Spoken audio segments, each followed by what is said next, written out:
You're now listening to CHRISPIRACY. Chris X Matt. Question everything. Break the matrix. We are the ones they fear. If we don't make the change, it's never going to change. CHRISPIRACY. Yes, sir. Yes, sir. Yes, sir. Welcome, family, to another episode, a very special episode of CHRISPIRACY. I am your host, Chris X Matt. There's many Chris's out there, but there's only one Chris X Matt, and that is me. That is I. This is the only podcast where we continue to break the matrix and question the current reality that we're in, and we question the simulation. We ask a bunch of questions over here. We're just trying to get to the bottom of it, even if we never get to the bottom of it. But it's a very special episode today, guys. It is the 33rd episode of CHRISPIRACY. That is a special number to me. You know, I love the number 33 after learning a little bit what it means numerology-wise and finding out I'm a 33 life path. So, yes, I love the number 33. And I don't believe in coincidences. So the way that even the universe set this up, it's crazy how the 33rd episode happened to land on 3/3, on March 3rd. That, to me, that's just the universe doing what it does.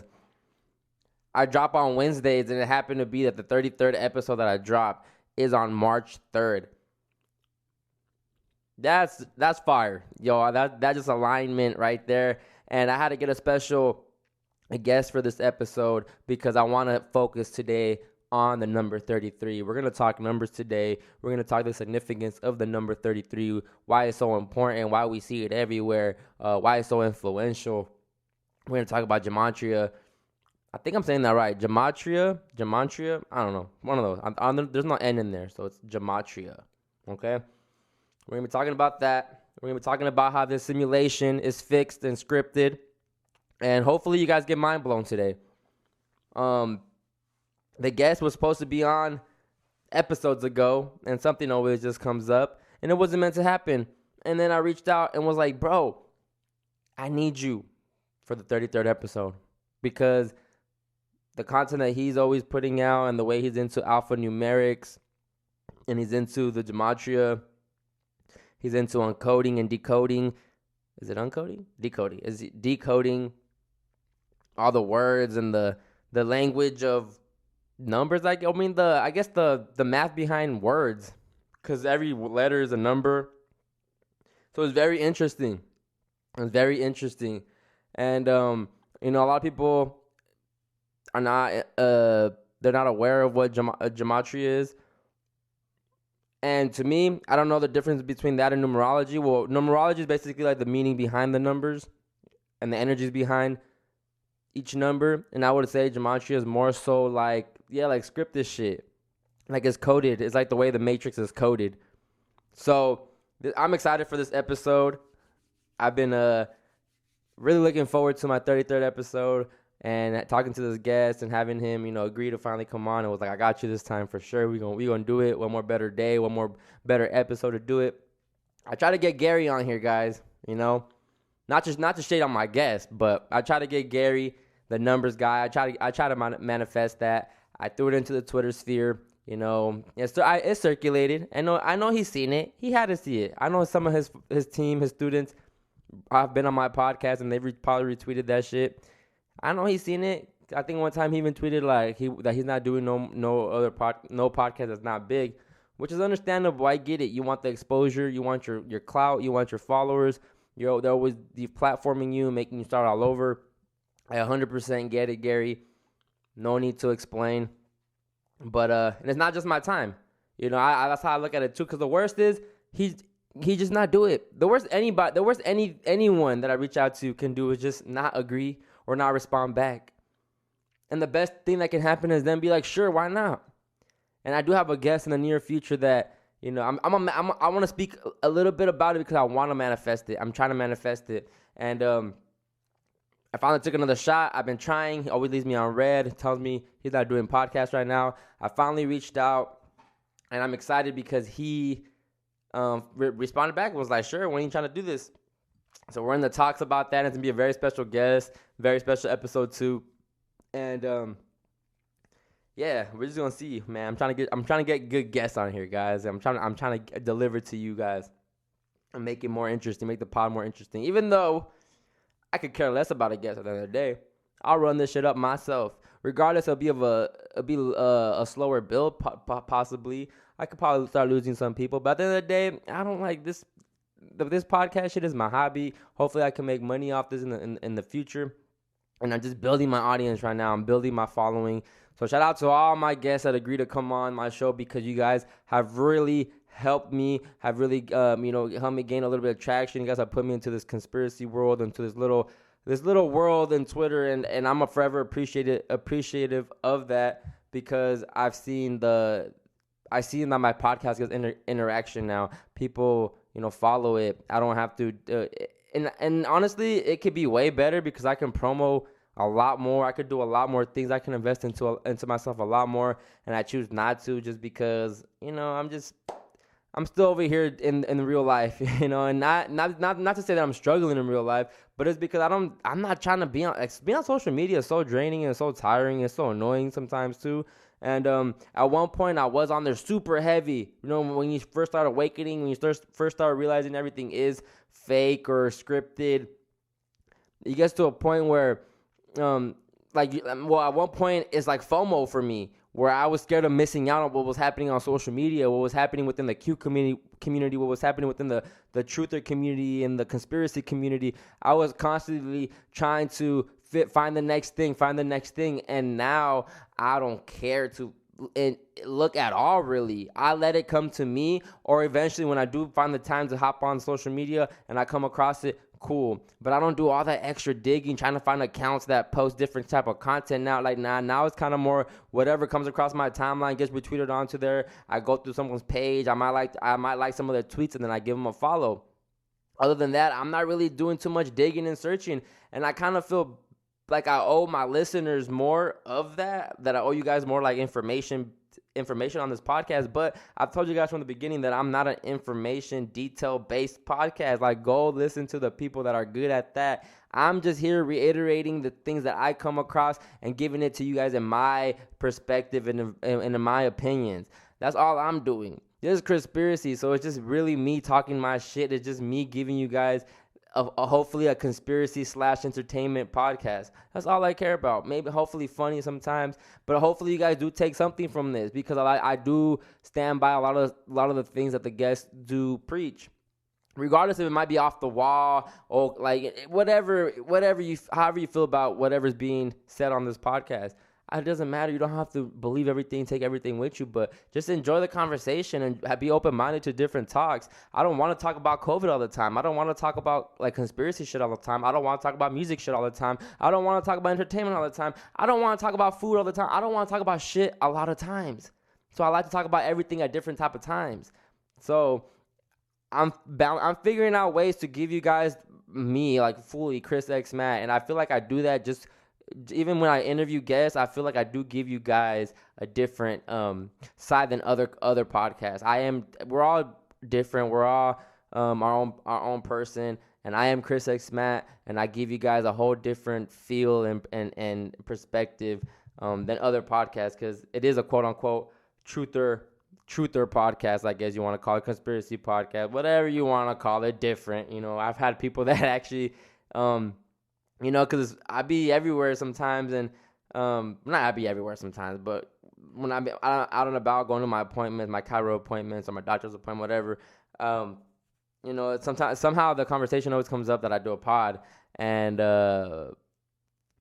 eventually they want to listen to it. So I tell them, go listen to it, and just by the name itself is enough for them to know what type of time I'm gonna be on. And a lot of them, come back and say, yeah, listen, bro, it's different. It's different, because they're not used to that type of, talk, So it's interesting, but I'm trying to get these guests for y'all. I want to give you guys a better experience. I'm going to give you guys a better experience, but hopefully you guys are tuning in for me, honestly, because I don't want to steer you guys the wrong direction or make you guys feel a certain type of way, because at one point I can really just stop having guests and just go back to doing me, and I can lose a lot of listeners and like doing that, but I don't care. The guests are just the cherry on top. They're just to complement the podcast. They're really to bring new eyes to me and my platform, and hopefully people like it. And that's what I mean when I said earlier where I finally had someone that I've been trying to get on the pod. He said he wants to do it. We're still figuring out a time and date to do it. But the fact that he is now open to it, because it's like he's seen my shit around. And to be honest, like big flex, I ain't fuck all that humble flex. I got the hardest podcast cover in the podcast game. I don't care what nobody says. I have the hardest podcast cover. No one's topping that. All these podcasts out there with the other cover, y'all weak. Regular shit. When it comes to the aesthetic, I got the aesthetic. And that's just me talking my shit, all right? I haven't talked my shit really on this pod. This is really what I would do on my Overly Blunt podcast. But nah, I got the best podcast cover. Shout out to my boy Della Grimm. Go listen to our episode, Times Are Wild. That's my brother. That's my bro. And he did an amazing job. It's actual film that was edited and fucked with. They got the Scorpio placement type shit. I mean, the Scorpio star stellium, whatever. They got a rooster stellium up there. I don't even know if I'm saying it right, stellium, whatever. The stars, however the stars form. They got the UFOs in there. They got a moon-ish type thing, planet-ish. My shit hard. I got the conspiracy on the back of me. And then I got the matrix number falling down my... Yo, like, shout out to my boy. Did his thing. Got the 33 on the corner, 28 on the other corner. Yes, man. Yes, the presentation matters. Your presentation matters. All that shit matters. So, this is episode 33, guys. This is episode 33. I love the number 33. I'm a 33 life path. My mom is a 33 life path. I was birthed by a 33 life path. A 33 LP ox. You feel me? Sagittarius. That's my mother. She gave birth to a 33 LP Scorpio rooster. Yes, sir. Yes, sir. So, this episode, I'm ready to get into it. I'm ready to blow you guys' mind. I hope you guys enjoy it. Hope you guys are really into this shit, because I have fun looking at this guy's tweets and reading his tweets, and I'm so excited because I've been excited to have him on since I was supposed to have him on, but it didn't work out. It's all good because now we're here, and now we're talking about the number 33 and the significance of the number, okay? So today on the CHRISPIRACY podcast, we have Brother Berg. How you doing, brother? What's up, man? Thanks for having me on. Another glorious day in the Matrix, isn't it? Every day is a glorious day in the Matrix, man. Isn't it? When you put your mind to it and you put your heart into it, it is always glorious. And when you stop watching the mainstream media, and when you stop really getting on your phone, you really enjoy the Matrix. Yup. When you tune out, when you deprogram from the programming, you start to really experience what it's all about, and holy smokes, it's fucking magical, dude. It's perfect. It is. It's perfect. It honestly is. Like I love that philosophy of life, that everything is happening perfectly as it's meant to happen, or else it wouldn't be happening. Exactly. So for all the shit that is like, oh, that's fucked up, or oh man, I did that wrong, or oh shit, could have done that different, or oh, that was whatever the fuck, it's perfect, dude. Because otherwise it wouldn't happen. Because it's ultimately about a learning experience here in this dojo. Yes, Brother Berg, I love your energy already, man. Exactly. You really make this Matrix what you want to make it. And if you're constantly consuming negative propaganda, you're gonna create that negative world. So tap out of that, unplug that. Yeah, because you have just the ability, same as unplugging your phone or whatever the fuck, you can unplug and then replug, because if you still have a cord, like a fucking umbilical cord or something, these energetic tethers that we're all connected to, that connect us to source and that connect us to the Matrix or whatever the fuck, and we can just reconnect into what energizes us and where we really thrive, and where our bliss is, and following our bliss into manifesting the reality that is good for all of us. Yes. Yes. Yeah, For the buddy. collective. For the collective. Brother Berg. Who is Brother Berg? Brother Berg. We just know you from Twitter. So who is Brother Berg for those who don't know Brother Berg? Oh yeah, what's up? I'm Brother Berg. I've been doing this gematria, numerology, mathemagic, alphanumerics, secret language of language stuff for like 5 years or whatever. Got into it a while back, figured it out that I was like, oh, wait a minute, holy smokes, this is like it ties everything together. 5 years ago when I figured it out, I was like, holy shit. Like, where does this fit on my life? Oh yeah, of course, like, waiting for the right moment to Right. reveal itself. When was that? And I got into it. What's that? When was that? When did it reveal itself?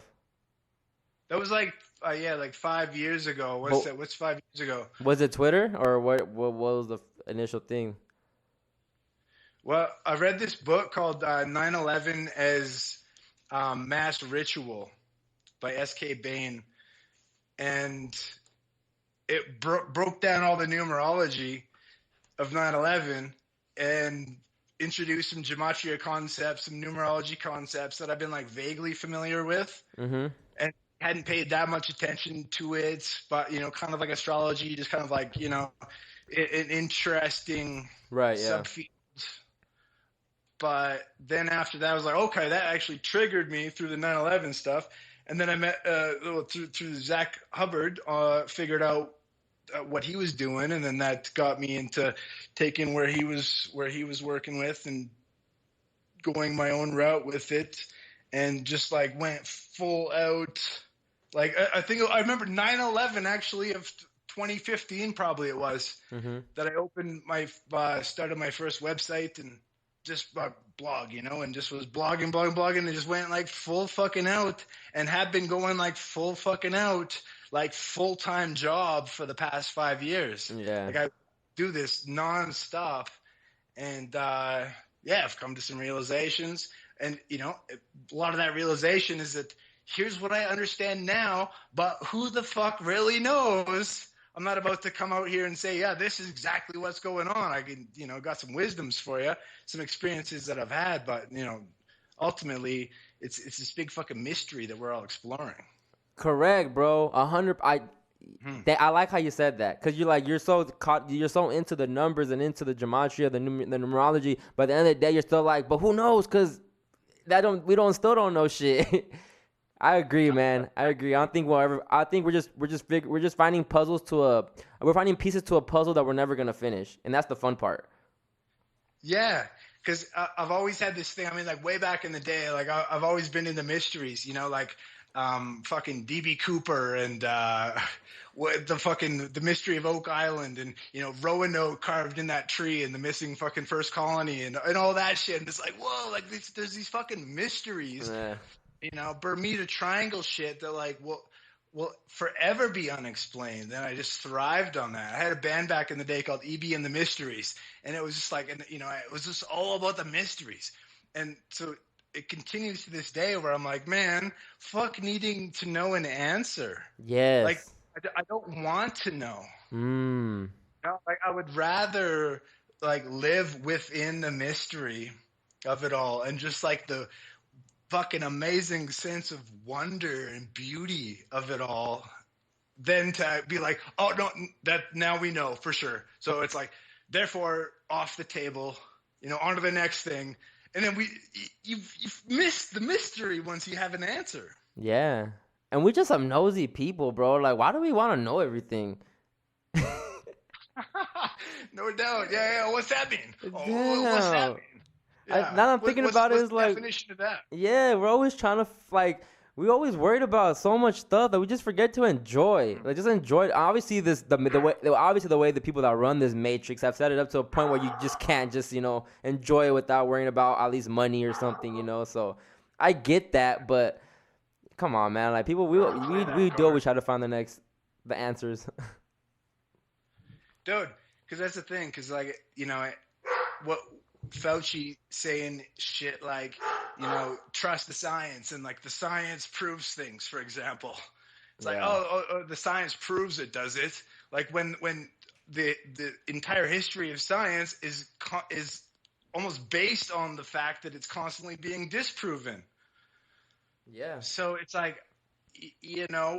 we can attach ourselves to a meaning if we need it, and that's totally been programmed into us to need some authority figure to tell us what's what. Mm. To say, to provide some clarity. Yeah. To make some sort of sense out of the noise, out of the vibrations, as if we can't do that ourselves, as if that's not what the human body, mind, body, computer system is designed to do, to interpret waveform information fields and discover our own meanings. There's also, let me say, this idea of like one of my favorite quotes, bro. Muriel Rukeyser, this poet, she says, the universe is made not of atoms, but of stories. And I'm like, oh shit, that's so true. It's all about the stories. Mm-hmm. It's all stories. It's like the stories we tell ourselves, the stories we tell each other. And it's just stories at the end of the day. Yeah, his story. His story. It's freaking amazing. But what earlier you were talking about, you got into numerology and then gematria. What's the difference? Between numerology and gematria, well, gematria specifically is encoding numerology into letters. Gematria being the practice of coding numbers into letters and letters into numbers. The point being that all words are letters and all letters are numbers and all numbers are digital expressions of waveform information fields. Everything being energy. Numerology is like the essence behind it. Gematria might be like a more detailed, Okay. or a subheading off of it that pertains particularly to the alphabet, which has been designed in accordance with the principles of sacred geometry. So gematria is basically how they code, and numerology is basically the meanings of the numbers. Yeah. I mean, because ultimately, what like numerology is the study of numbers and their meaning and their relationship to Right. the human experience. Mm-hmm. And then gematria, particularly, of course, is the actual process of letters and numbers equaling each other. A equals 1, B equals 2, Z equals 26, reducing to 8. And you think those synchronicities happen just naturally, or you think there's hands that are involved that are synchronizing? They're synchronizing it on purpose, like when deaths and happen and all that. like, Go ahead. Yeah, because that's like the question, isn't it? Mm-hmm. Everyone's favorite question, like, but what's happening? And again, that's that idea of like, but I need an answer. but what does it mean? I need an authority to tell me what's what. Yeah. Because I can't do it myself. And dude, based on my experience, from what I know, according to my research and all that, it's a little bit of both. It seems to me that there's like, that's just how this reality matrix functions. Mathematics being the language of the universe, Mm-hmm. and the language of the universe being vibrations and frequencies, and numbers being specific, like waveform packages of those specific vibrations. This idea that these things happen all the time in nature. I mean, you look at the fucking Fibonacci spirals. Right. We got, we see it in a pine cone, we see it in a hurricane, whatever, in NASA's fake images of outer space. And it's like, these are the sacred geometry principles of form, and which is the shape itself, say the geometric object, which is itself a waveform information field, with times x, with the proportions, the divine proportions that make up the sacred geometry in like some old cathedral or whatever. And those same divine proportions, which is like a time relation to the specific spatial relation of the shape itself, which is like the number or the letter, and then the time relation or the divine proportion is like the distance between events. The point being, I'm getting a little bit confusing here, but the idea is that this shit happens in nature, and what I think has happened is that these secret societies understand how that works, and so they play this manipulation game where they can kind of create their own patterns, and in order to manipulate the reality into the reality that they want. I call it the difference between authentic synchronicities, which are like these naturally occurring Fibonacci spirals, and synthetic synchronicities, which would be like man playing God and organizing events to fit the same patterns. You know what I mean? That's interesting. That's interesting. But who? Did I explain that properly? I mean, that's as best as you can explain it. I mean, I mean, yeah, that's good, bro. We'll pick from it. We'll take from it. Yeah, roll with it. But we'll rewind it and play it again. Sure, I know you a few times, but ultimately it's that idea where, like, is it man-made or is it natural? Is it the organic matrix, or is this all evidence of, the fucking Jesuits that are controlling and scripting everything based on the numbers? And I'm in the middle.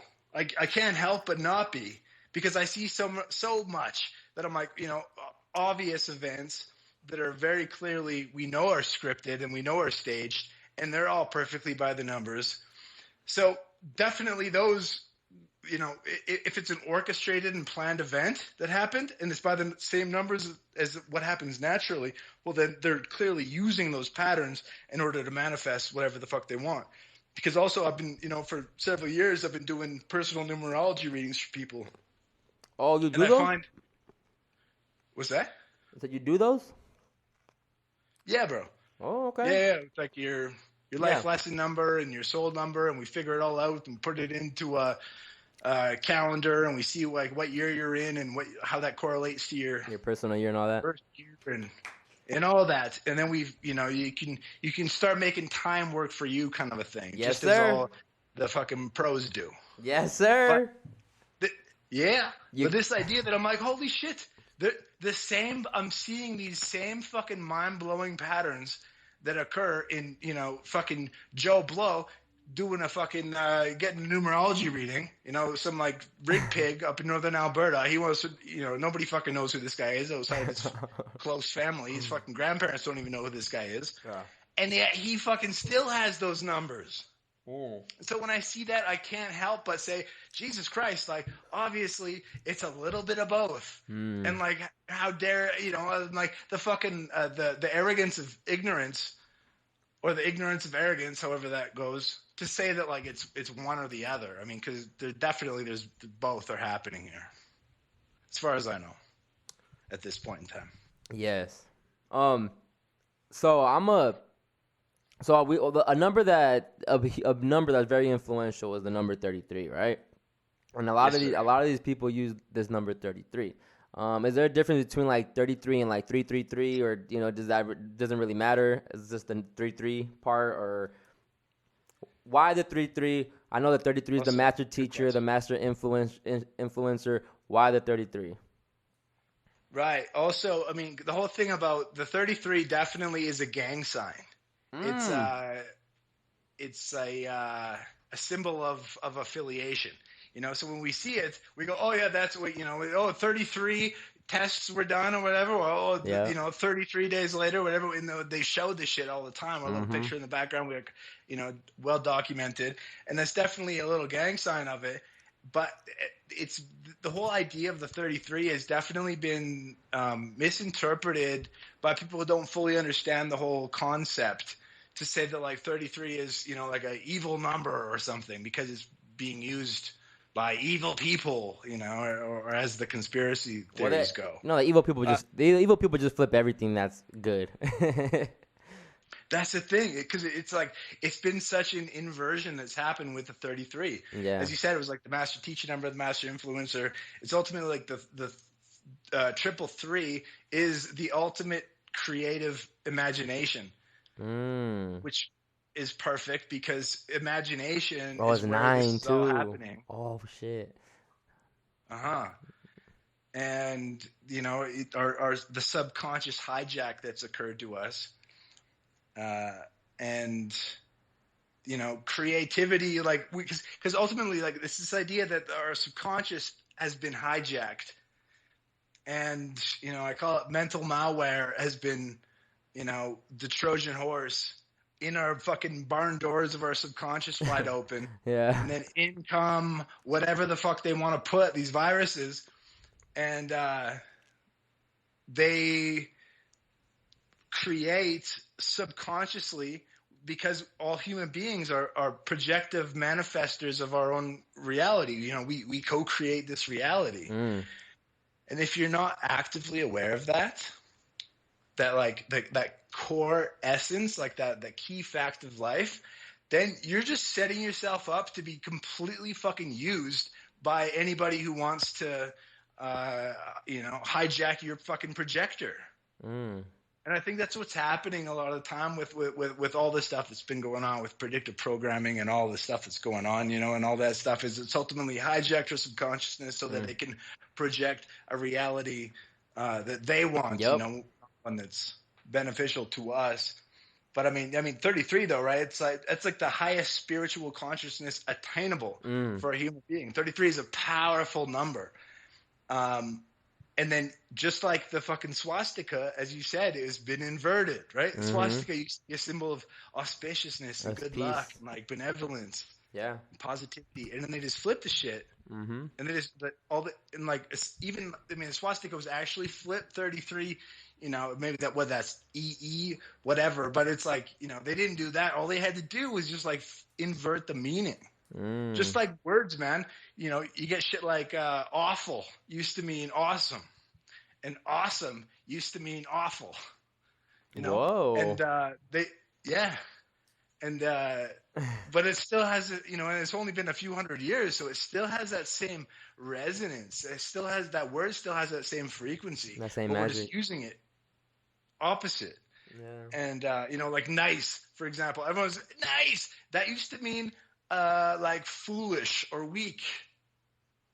Nice. So I think I feel like these words still have they still carry that resonance. Yeah. That was encoded into them in the first place. That etymology. And then with that, yeah, man, so integral to this entire study. So, what can you say? Like, so what can you say about people that are like 33 life paths?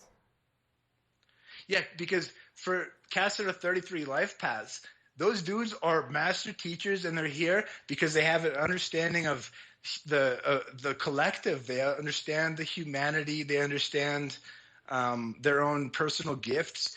Like, I know a few 33 life paths personally, and they're all fucking legends. Like, if you're a 33, and doing number readings for people, if like they turn up a 33, I'm like, yo, like that's a powerful number. It's so fucking rare to find. And when you hit it, like guaranteed, they're always like that. They're always like, oh, like they have super fucking supreme gifts. Brother Berg, And I'm a 33 life path. Yep. Was that? You are? Yeah. Of course you are. That's the thing, bro. That's exactly. Of course you are, bro. Of course you are. 10/28, 1993. Tight. Yo, because that's the thing is like, you're not about to just go, oh yeah, I'll let someone else do it. The 33 is someone's like, oh fuck, no one else is doing it, and I got this power, so I'm gonna fucking step up and connect people here as you're doing. Bring amazing human beings like Human Vibration and Murph and the fucking legends into the mix and introduce them to people and like be that medium. That's what the fucking 33 does. It's like so fucking beautiful, bro. Yes. When I found out, it made sense. Me growing up, how I am, the way I treat, like how I am just in life, it made total sense. I'm like, okay. Okay. Yeah, you're just like, of course, that's me. Like, And my there's no other- mom, I don't know what this means, but I was birthed from a 33 life path as well. My mom's a 33 life path. Oh shit! What's that mean? Like, says you asked me earlier. Like, what's the difference between a 33 and a 333? Yeah. You know, because I'm like, is it? And I don't think it's just like a simple addition. You know, that's like, oh, so that's like a 66 aspect. But it's like, I mean, that's like extra charge. And to me, a 33 born from a 33 would be a 333. And that's why I love finding triplets in my work when I'm like, okay, yeah, because I'm like, oh, whatever. It's easy to find 33s, but when you find a triple, even if it's like a 444 or a 666 or whatever the fuck, Yeah. a triplet is like, you know, it's not just like 3 times 3, but it's like 3 to the power of 3. That's You know, interesting. like Yo. extra big vibe. Yeah, bro. And my mom So was of course, born the year of the ox, and we are in the ox year, you know? Very hell powerful. yeah. Very powerful. Right. You know, but then also like with the 33, right? There's in the foot we got 33 joints. There's 33 vertebrae in the spine, 33 cells in a complete sequence of DNA. Water boils at 33 degrees. The lunar solar cycle takes 33 years. The sun's mass 330,000 times that of Earth's. In astrology, a new sign begins at the 33rd degree. Whoa. And then also think of the Trinity. You know, this concept, mind, body, soul, whatever the fuck, and whatever the fuck. That's one, right? Each aspect. And 1/3 is 33.3. Whoa. Yeah, right? Or has that? No, 33.3. Yeah. Because here's the thing. Because I don't really know fuck about math. I failed out of math in high school, and I was always a words guy. And so, you know, this stuff, not like some big numbers nerd. I'm a word nerd for sure, recognizing the beauty of word wizardry. And then once I connected the dots between left and right hemisphere, that, oh shit, words are numbers, and then it connected. Yeah. What words equal 33 that are very big words and popular, you know, words? Bro, I mean, the thing is about there's so many words. Everybody knows words. They can look it up. I don't like to bring up gematria words. And this is the whole thing that I'm doing really is like, yeah, great. There's words that equal 33 and there's words that equal 333. And that's a beautiful aspect. But to me, it's about the fucking date counts. It's like that's the holy grail to me. Like the point from like a death to a death or whatever. Yes, for sure. To bring from key point to key point, and if you get 33 links, then you're on to something there. Remember? Oh, look at this one. You know, remember the fucking the election between George Bush and John Kerry? How they were both bonesmen? Yes, cousins. Sure, of course. Right? It's the same fucking Matrix template or whatever the fuck. Yeah. Who knows who these people are? You know, any of these cats. But it's like, George Bush and John Kerry were born 30 months, 3 weeks, 3 days apart. Oh, okay. Also, John Kerry was born 30 months, 3 days after Donald Trump. Okay. Oh, yeah. 9/11, 33 weeks, 3 days after Bush took office.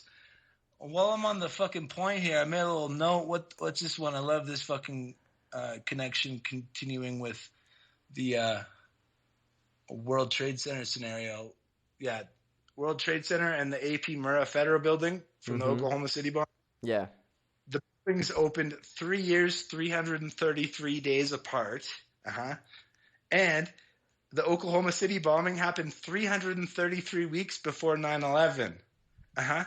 Also happened, Oklahoma City bombing, 3,333 months and 3 weeks after the founding of the United Grand Lodge of England. What? See, like that's hard to believe that. It's hard to believe that that just happens. You know, I feel like there has to be hands behind that because it's too. Go ahead. For sure. Yeah, but exactly as you're saying though. there's got to be hands behind it on shit like that. Yeah. When events that are based on like key dates, like for example, this, one of my favorite long count dates, probably like my number one go-to. If everything I'm looking up, I always will tie it back to this June 24th, 1717 founding date of the United Grand Lodge of England, which is considered to be the founding date of modern Freemasonry. Wow. We also have that one where the United Grand Lodge of England turned exactly 303 years, 30 weeks old for Biden's inauguration. And Joseph Robinette Biden equals 3033, and his fucking text number was 30330. If you divided the year 2020 by 666, remember that one? You get 3.0330. I mean, there's like shit like that is not happening organically. The United Grand Lodge of England, looking at my notes here, was also exactly 13,333 weeks old when Biden took office as senator. It was 13,330 weeks old for the car crash that killed his wife and daughter when she was 30 years, 3 months old, exactly 303 months after the CIA was formed. Robert Kennedy assassinated when Biden was 1,333 weeks old, and when Kamala was exactly 3 years, 33 weeks old. Kamala was born 333 days after the JFK assassination. Look, fucking Martin Luther King, right? Yeah. Assassinated 3,333 weeks after the Boule was founded. Whoa. What? Malcolm X died 33 weeks, 3 days after the Civil Rights Act of 1964. JFK was killed in the 3,333rd week of the 20th century and 3,303 weeks after the assassination of King Umberto I of Italy. Both men shot in their vehicles in broad daylight. Abraham Lincoln assassinated 333 months, 3 weeks into the reign of Queen Victoria, 30 months, 3 weeks, 3 days after signing the Emancipation Proclamation. Bro, one more. The fucking connecting back to the United Grand Lodge of England, that fucking June 24th, 1717 date that is so fucking integral. Eazy-E died 3,333 months and 3 days later after Freemasonry. Oh my. And when Jay-Z was 303 months, 3 weeks old. Oh. When Eazy was buried, Eazy's funeral was 30 years, 30 weeks, 3 days after his birth. Yo.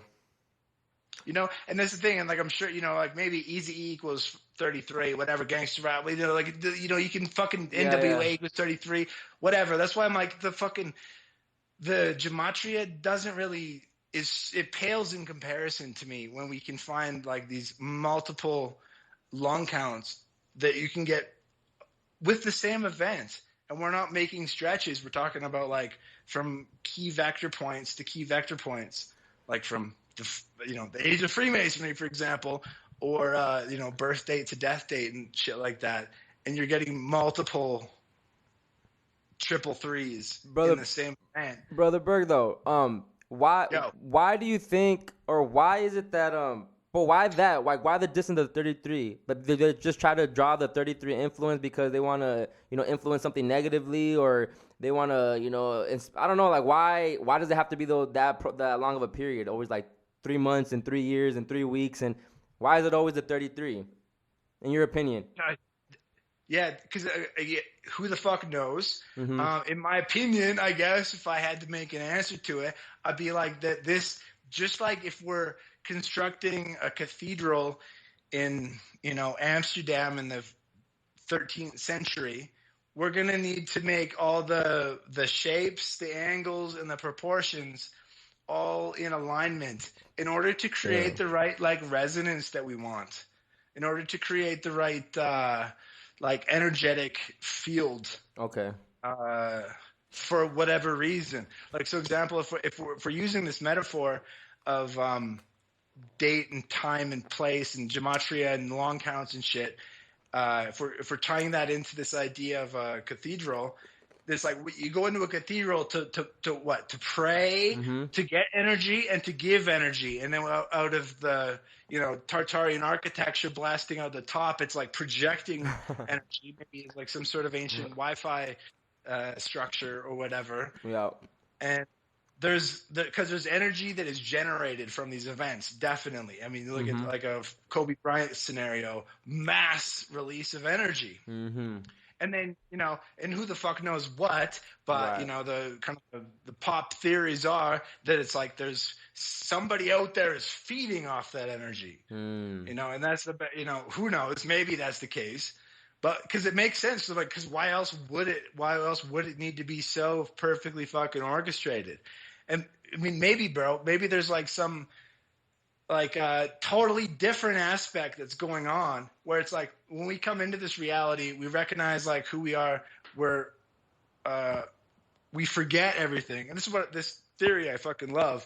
My favorite philosophy about life and death and all that is that we are 100% reincarnated, but before that happens, we have like this grand council meeting where we're like, here's the shit that I want to get done in this life, and here's the experiences that I want to have with the people that I want to have it with, and then so I'm going to plan it out like loosely orchestrated, and then I'm going to go back into it and then forget all about where I came from, plug into the fucking matrix, and then just try to figure it out as I go along.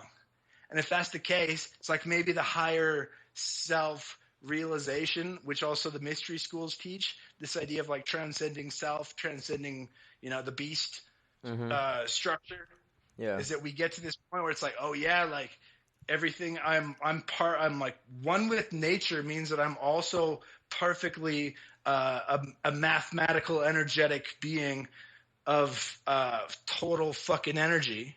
And therefore if I piece out on that perfect date, then I'm going to be, boosted up to the next level or something. But there's like deep meanings of the soul aspect behind when people peace out. So basically, like, because what happens when people peace out? Sorry. Oh yeah, everyone gathers around and sends energy. Yeah, but also this idea of like pseudocide I'm talking about. Like, bring it back to the Matrix now. It's like, what do you think happens when what do you think happened to Kobe? Oh, like, do I think if they really killed him or? Yeah, for example, because that's another one of these big deals. Like a big question, same as, well, is it organic or is it man-made or is it a little bit of both or what the fuck's going on? They got him, bro. It's also like they got him. Yeah, so they killed him. Like, what? There was a bomb on the helicopter that took him down, or did they kill him like secretly and then? Either that or the pilot wasn't on it, or a faulty plane. I don't know, man. You think it was just like an honest accident? No. I don't. An honest accident. Yeah, nice words. Right. He said no. As opposed to a deceitful accident. Yeah. No, like, do you think it was it happened because because I didn't think that at all. Right. Yeah. But that. Right, because with that idea where it's like, well, if it's the organic matrix and that was his time to go, and then that was like his time to go kind of thing. Because like that's what I mean is like some cats, whatever, like some fucking random dude, who was it? The guy from Sound of Music, whatever, died the other day. I'm like, oh, he's got good numbers, but he also died at the fucking age of 98 or whatever. So like, did they fucking cap him? Did they like an arsenic equals 33 sort of scenario? Was there any 33 pinpoints in Kobe's death? But of course there were. The one I go to is that it was like he died at the age of 497 months and 3 days old. Which ideally, of course, you want to keep it like very succinct, like 3,033 days later, something like that. Yeah. But I definitely fuck with the idea of having, 497 months, 3 days, because it always shows up. So anyway, 4973, the 666 prime number, and Messi, who is it? Not Messi, the fucking Maradona also died with a 4973. I think it was 4973 something from his first game. And then you look back on like that. was that fucking cartoon episode, was it Legends of Chamberlain Heights or whatever, where the fucking helicopter crashed, that predictive programming that occurred? Yeah. And that it was like 1,666 days earlier. Another 666. Also, with the 1, when you put the 1 in front of it, it's said in numerology to represent its fulfillment or active form. So 1666 would be like the active form of 666, as they say.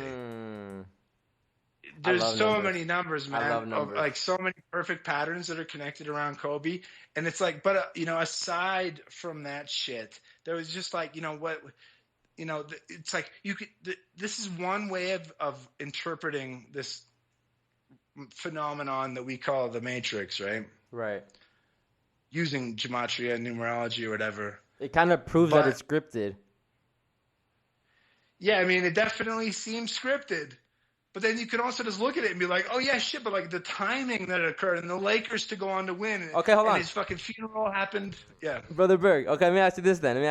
Have you ever tried to do gematria within your own, like, family members and stuff like that? Does it equal 333 days that, from your birthday that your grandma made up pass away or something like that? Because then I would give you I would say, okay, it kind of is like a natural syncing thing. But if it doesn't happen within regular people, then is it? It probably is, a hand in there. But for sure, because, there was that thing. What happened? My grandfather died on 11/11/11.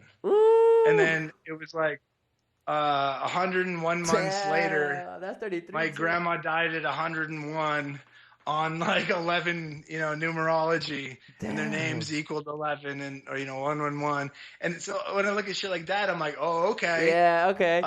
That's fucked up, And then a side point, there was like, I have some connection with the Church of Satan. I'm born something like 6,066 days after the founding of the Church of Satan. So I'm like, hey, what is it? Does that, somebody might look at that and be like, oh yeah, that proves that Brother Berg is a Satanist and he's working on behalf of it because of the 666 connection to his name, or is it like that I'm, that I play a big role in this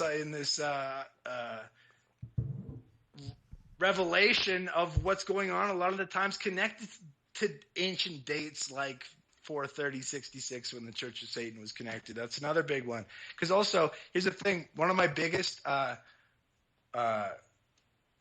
predictions that came true, probably like my claim to fame kind of a thing, like the one thing that I really did predict was using the Church of Satan to connect with the Golden Gate Bridge. After that, what was it? It was a few years back, and there was, remember this, there was like an augmented reality kind of fiasco that had the fucking Grim Reaper standing beside the Golden Gate.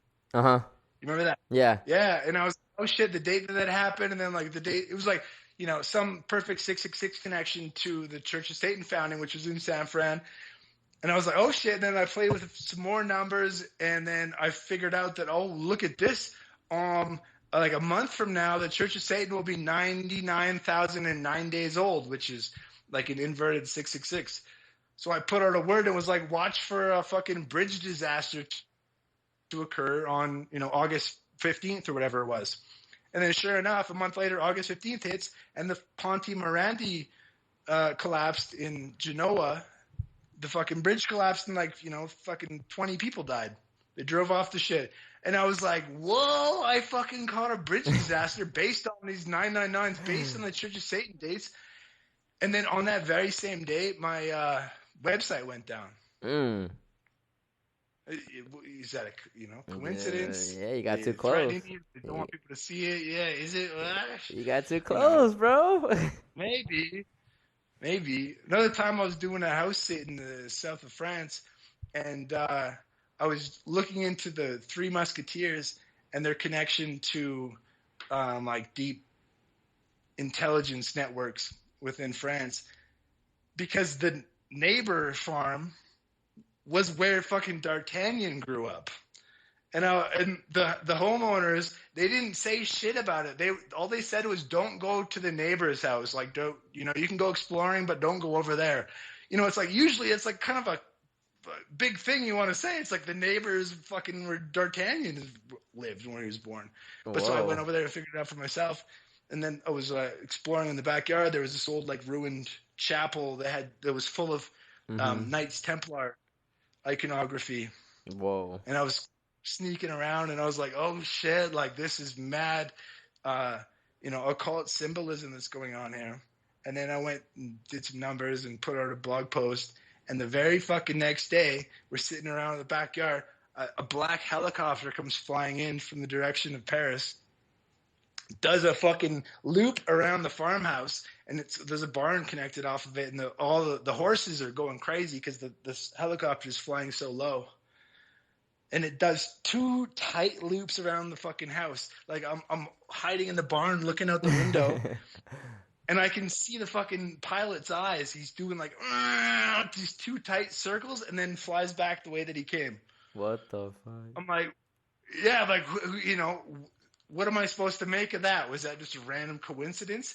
Because it wasn't, tight little 2 swoops and then right back out like directly around the farmhouse. Was that a threat? That's Big Brother, bro. I'm like, okay, whatever. That's Big Brother coming after you.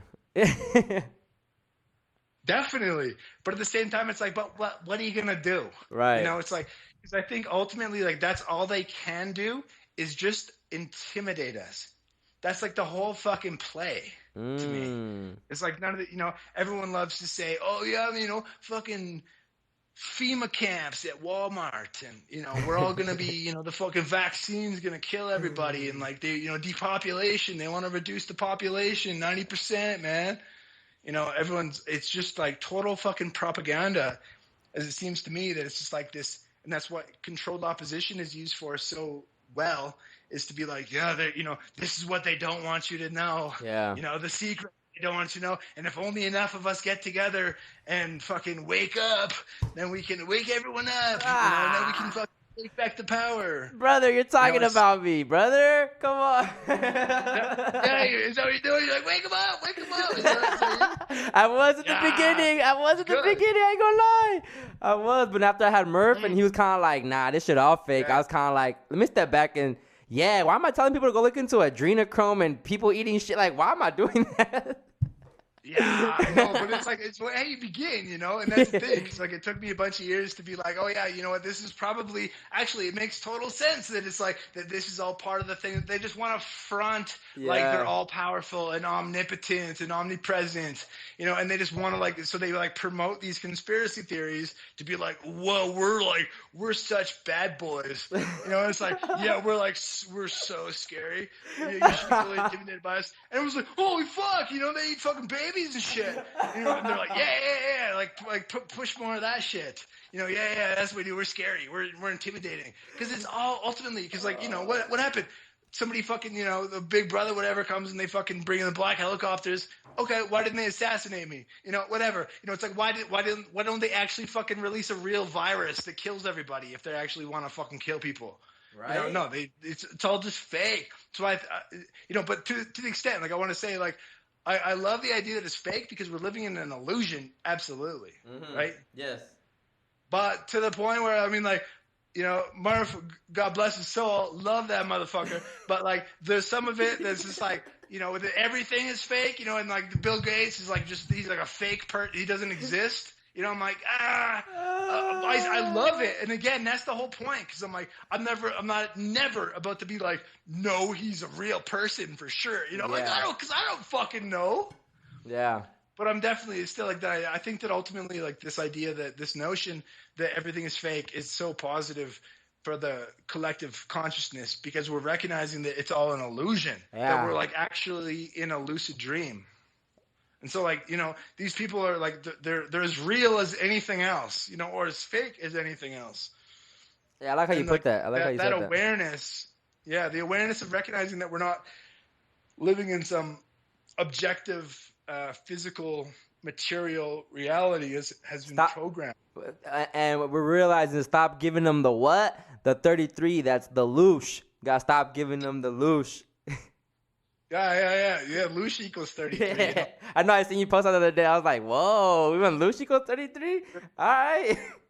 Well, of course it does, because it represents the illusion. Yeah. I think 666 represents the illusion, but how 666 originally was the number of the triple goddess and actually represents like full fucking like sensuality, the idea, like to really like to recognize ourself as a feeling creature that can manifest.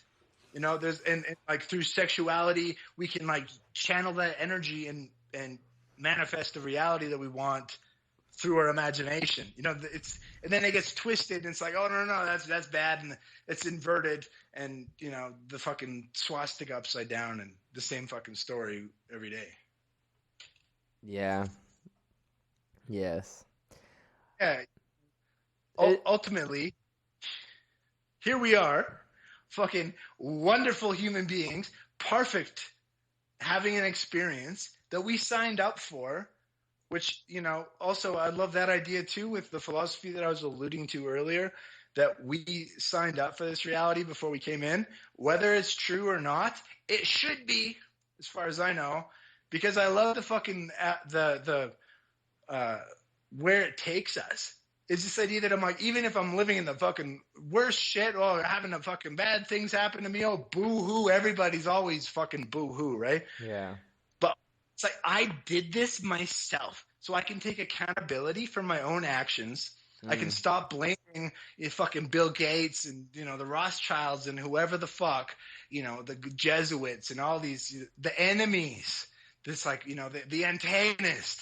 It's like I'm a protagonist, and therefore there must be an antagonist, somebody that I can blame. It's like no, bro, that's what you've been programmed to believe. Once you've antagonist is the protagonist. It's like your shadow side. Yeah. And there is no difference between anybody. And we're all here just trying to figure it out, just trying to learn in this energetic dojo we call Earth. And it's like, man, boom, you take all accountability, all self-responsibility, and you just fucking take everything that happens as a wonderful learning experience. And you look at these patterns and you look at how all this shit connects, and you're not like, oh man, that's proof that the fucking, you know, the Jews are behind it, or the, you know, the fucking reptilians are doing it, or, you know, whatever. Whoever blame, it's more like, holy fuck, what a wonderful world we live in. Yeah. You know, and like that I'm interacting with this. And then you become more of a first person player instead of a fucking NPC.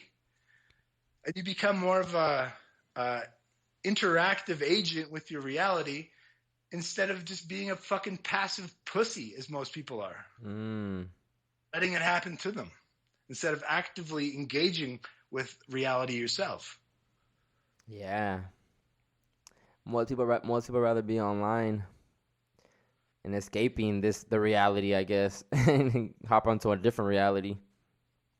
Yeah, but that's the thing is like, because ultimately, you know, again, who the fuck knows? But I love this idea. It makes sense that it was like we used to be this golden age kind of theory that goes on in a lot of the new age shit. I like it as much as new age definitely used as a weapon, especially when you ignore your shadow side and just use this toxic positivity to tell yourself that everything's good vibes only, don't think bad thoughts. But this idea, at least like the concept of it, the philosophy of it, that the human being was previously telepathic and we were previously interconnected through, you know, as we still are, not previously, it's just that we're aware of it, still, you know, because like the telepathic, but also like through our heart chakras and all that stuff, that we're just like all part of the same energy field. So it's like, yeah, you want to go online to feel, you know, connected to the whole, when really like all you have to do is meditate or whatever, you know, go for a walk in the woods, look at some trees. Like you said, go hug a tree. Shoes off the fucking tree. And then you're like, oh shit, like I'm online. You know, so it's like, and I think that's what all this shit is really doing. It's like, it gives us a little glimpse into what we should be doing. Everything is like a little, like a hint towards like, how we should actually be operating, or a little like clue as to what's really going on as it pertains to the collective consciousness.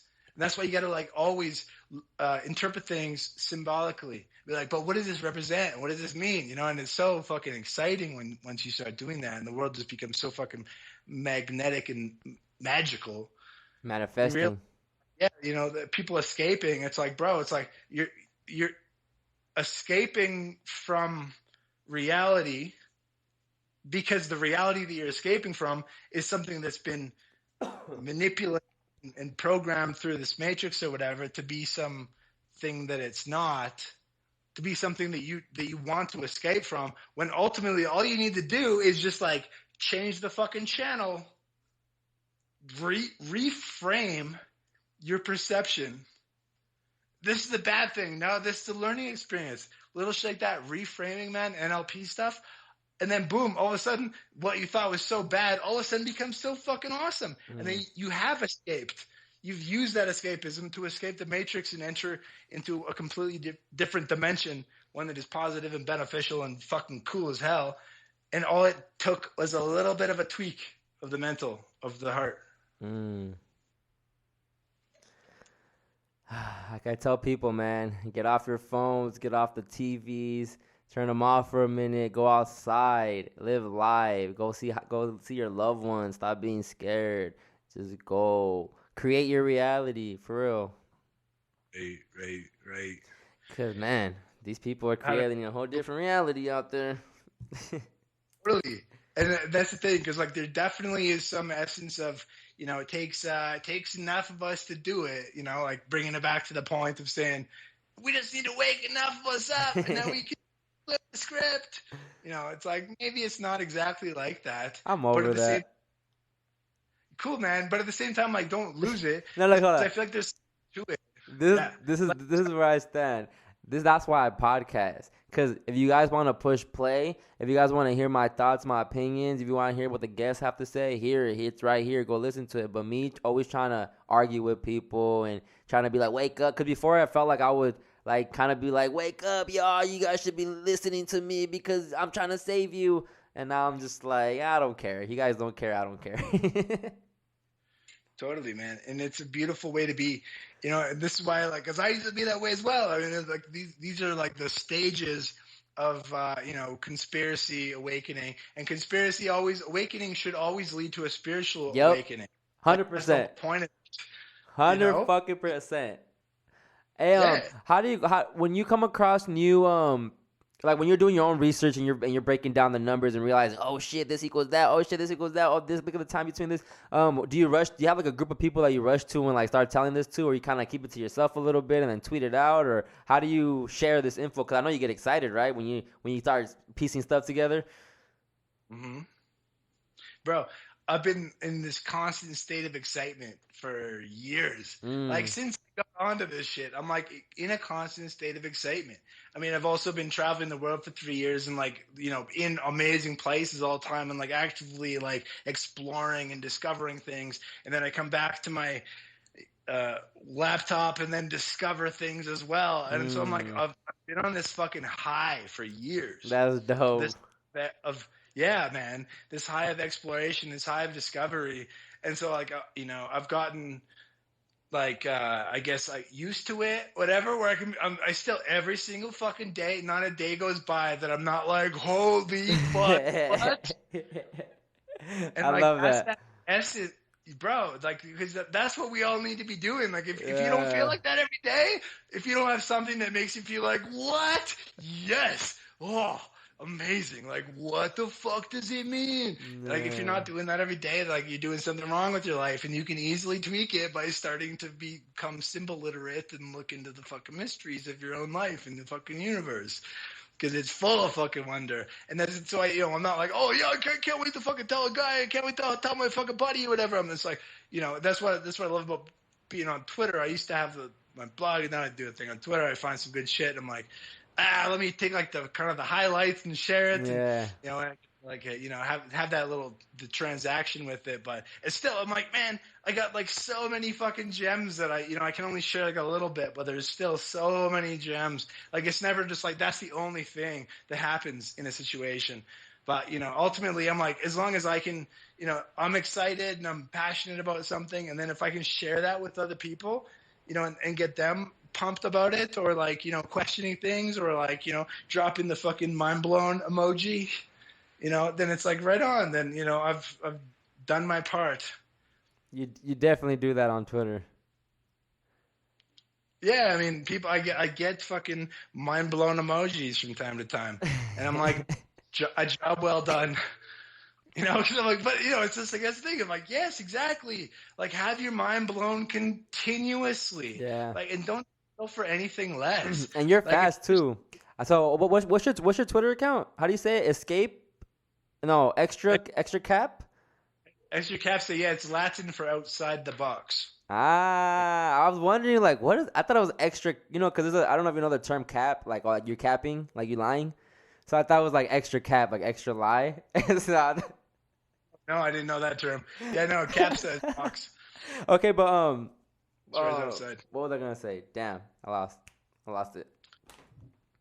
Yeah, you were saying like, but on my Twitter when I do that. Oh, that you're fast. So like as soon as something hits the mainstream media or like news comes out, you're quick to throw something a tweet out. I'll be excited for your tweets. Like Tiger Woods. When the crash just happened, and then you started throwing up the little facts of his. And I didn't know that his first car crash was 330 whatever day since his dad died or something like that.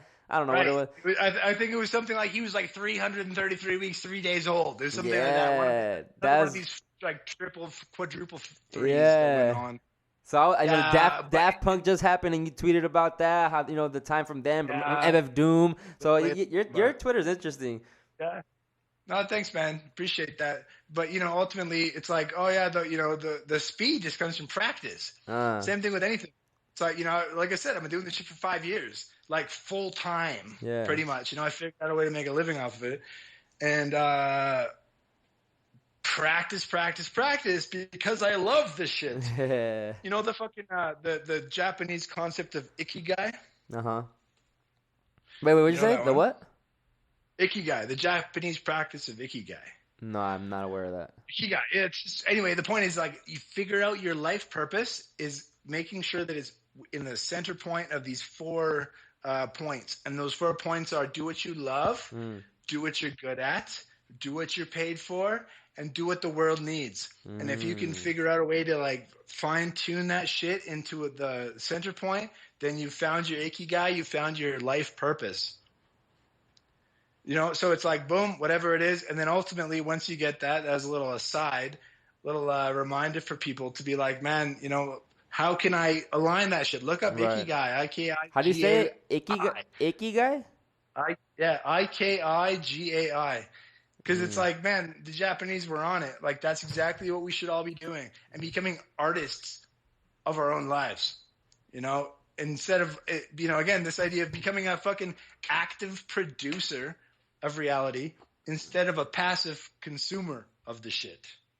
So the way that I fucking figure this shit out so quick, and how I can, it's because I've practiced and I know what to look for, and I can just easily fucking, but I'm like, boom, this happens. It's always the same vectors that I look up. I got my spreadsheet of all the fucking gematria, and I look up the same fucking dates, and then, figure out ways to correlate. And then, boom, you can just see it, and it becomes obvious, and everybody can do it. Like, it seems very esoteric, all this stuff. It's like, but how do I do it? And like, what do I do? And like, and like, I need to go to some expert. Somebody needs to tell me. I need to go to Zachary Hubbard and for him to tell me that it's the fucking the Jesuits that are doing this. And like, the guy was 46 years old, and and like his name equals 46. And, for example, let me take a little aside there and say, bro, if you're talking like 46 years old, or any of these ages, aside from 33 is where I make an exception. But if anybody else says, oh, he's 47 and the 47, it's like, man, 47. Imagine if you're building a house, right? Imagine if you're a fucking carpenter and you're like, oh, yeah, it's all right. Fucking put your measuring tape out there and it's 33.5 inches, or, let's say 33.3 inches. And you're like, yo, bro, it was 33. It was 34. Your house is going to be all fucked. And I think that, like, the big takeaway from this, I have such a appreciation for precision based on my research. The fucking precision, dude. So I'm like, how fucking rude would it be for me not to look into, what happened 1,000 years earlier and find out that there was some beautiful count, you know, instead of just saying like, oh, you know, keeping it within this year, this fucking myopic view of how the coding should be because somebody else codes it this way. Also, the whole point is that like nobody fucking knows, and I don't fucking know, and like this is my style, and that's his style, and that's her style, and whatever the heck, and we should all be embracing each other's own unique styles because this is uncharted territory, and it's totally open for discovery. The fucking gematria gold rush is going on right now, so play around with it and come up with things and develop theories on your own. Why did you you were trying to debate Zachary, right? I remember you tweeted something out. Yeah, I said, yeah, Mike, I'd love to talk to him about it because, yeah, I mean, there was just a, you know, props to him for sure for hooking me up with the whole concept. You know, I had little clues of it, and then he brought it all together into this idea that was like, you know, how it actually worked. And I was like, whoa, boom, loved it. And, you know, we became buds. And he was like, well, you're like my best student. And I was like, great, you know, like, let's talk. And then, you know, they got to a point where he was like, now, you know, we're going to, I want to like do something more with this. And he's like, and I want you on board. And like, we can do it like, you know, stations and like fucking channels and like fucking big time. And he's like, and I want you there with me. And I was like, yeah, cool, man. You know, it sounds like I'm down. And then, you know, there's shit happened. I got traveling, but it also happened at the same time that I started to realize that so much of his shit is like super fucking negative. And that's like what really turned me off from the shit is that it's like, you know, he was talking about stuff like, you know, this is back when like the Hillary Trump stuff was going on. And he was saying, you know, Trump supporters should be turned into fertilizer. And apparently this is something that he's continued saying, you know, this idea of just like this really like antagonistic, like hateful, like fuck, you know, we need to like kill these motherfuckers. We need to like chop heads, you know, and I'm just like, yo, that's like not what I'm about at all. He's a liberal or what? Like, no, but that's the thing. Cause I'm like, but you know, it could be misinterpreted that way. Oh, okay. I think like, so don't, you know, but whatever, because I don't think that's really the case with that example. But because he was also like, you know, he bring up the case about people needing to be turned into fertilizer, like if they were brainwashed. You know, this idea that it's like if you don't like. He was always against Q too in that movement. What's that? He was always against Q in the movement as well too.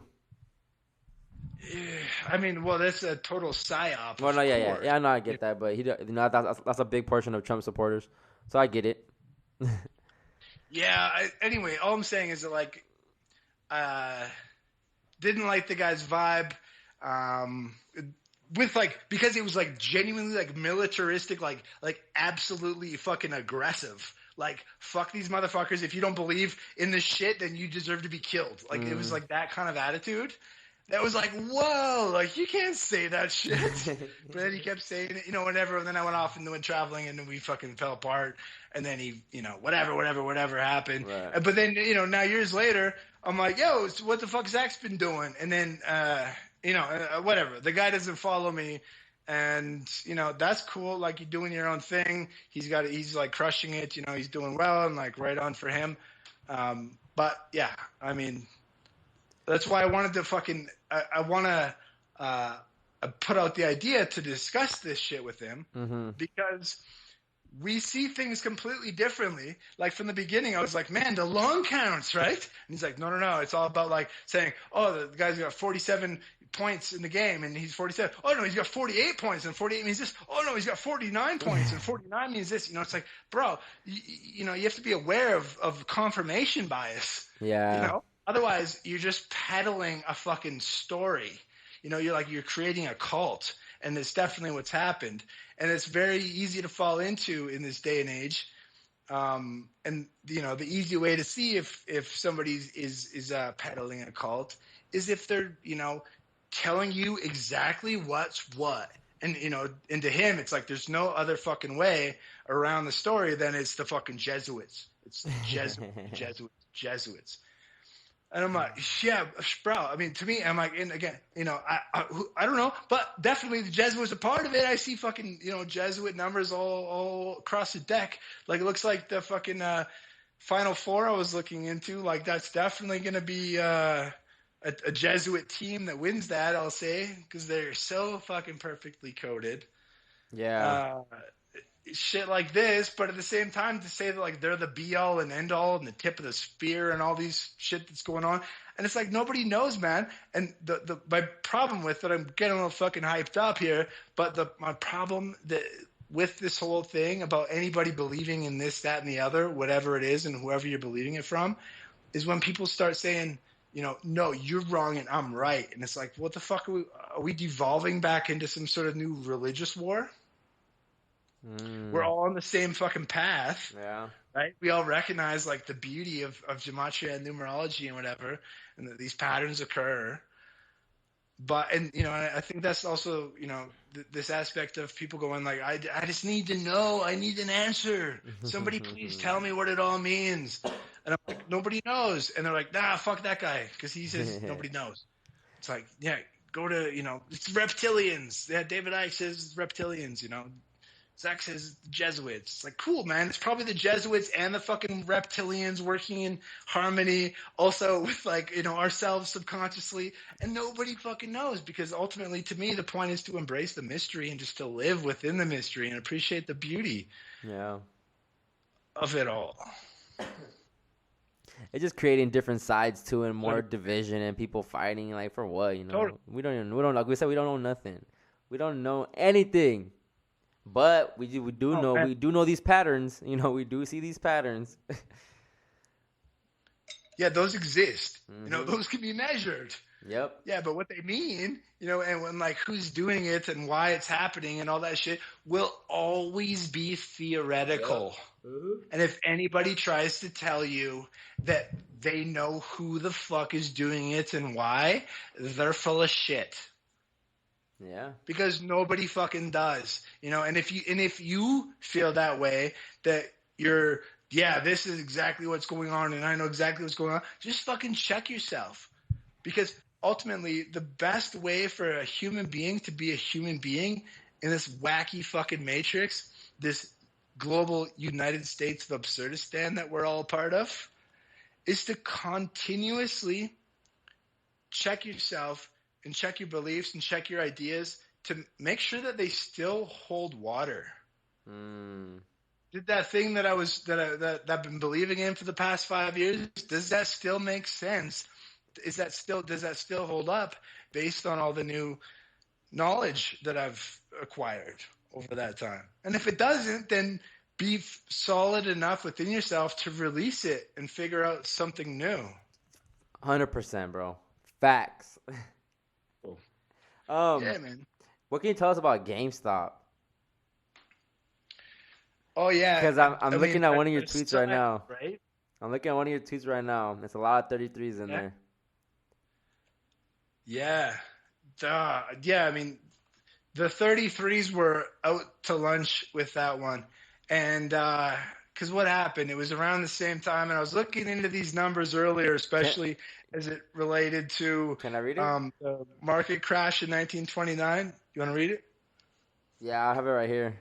It says, you said, GameStop hit the all-time industry high 33 years, 3 months after the Black Monday crash of 87 and 333,330 days after the Black Monday crash of 29, which happened 333,000 days after the Wall Street bombing. This Monday leaves 333 days remaining in the year. And then you said GameStop equals 33 had its IPO on 2/2/96, the 33rd day of the year, leaving 333 days remaining, which was 1,303 weeks and 3 days before the market opened on 1/25/21 of the week that it blew the heck up, hitting 333 on 1/27/2221 equals 33.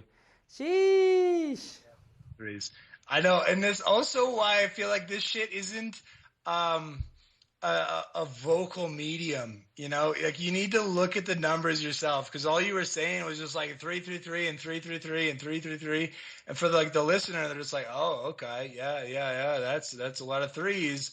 But to me, it's a very visual medium. But also the side thing being, totally fucking orchestrated by the numbers, man. Because I was looking at that shit, and I was like, Bitcoin, wow, they're fucking 333s, and like did you mention the whole thing about in the Bitcoin coin? There's fucking 33 fucking dashes around the coin, and it was like, where's the other thing? Maybe can I find that motherfucker if I got it somewhere around here? It has something to do with like where Bitcoin, Satoshi Nakamoto, the dude who's like said to be like the Bitcoin creator, who's just like a complete composite figure, like, Let me see. you know, and I feel like that's, you know, like in credence to like Murph shit is like, that's the, you know, that's the thing is like they at least admit with Satoshi Nakamoto that he's just like a fake creation.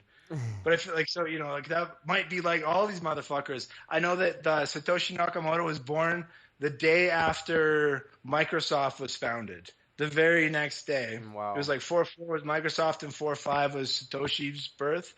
And which was also like, you know, 303 months after CIA was formed and 303 weeks, 3 days after the Mossad was formed. And, you know, Bill Gates left Microsoft like 333 months, 3 days later. Or what? There's like all these 333s that are perfectly connected and harmonic into that aspect. And then we see, you know, sure enough, just as like the next point in time where all these multiple 33s converge, fucking Bitcoin goes to the moon.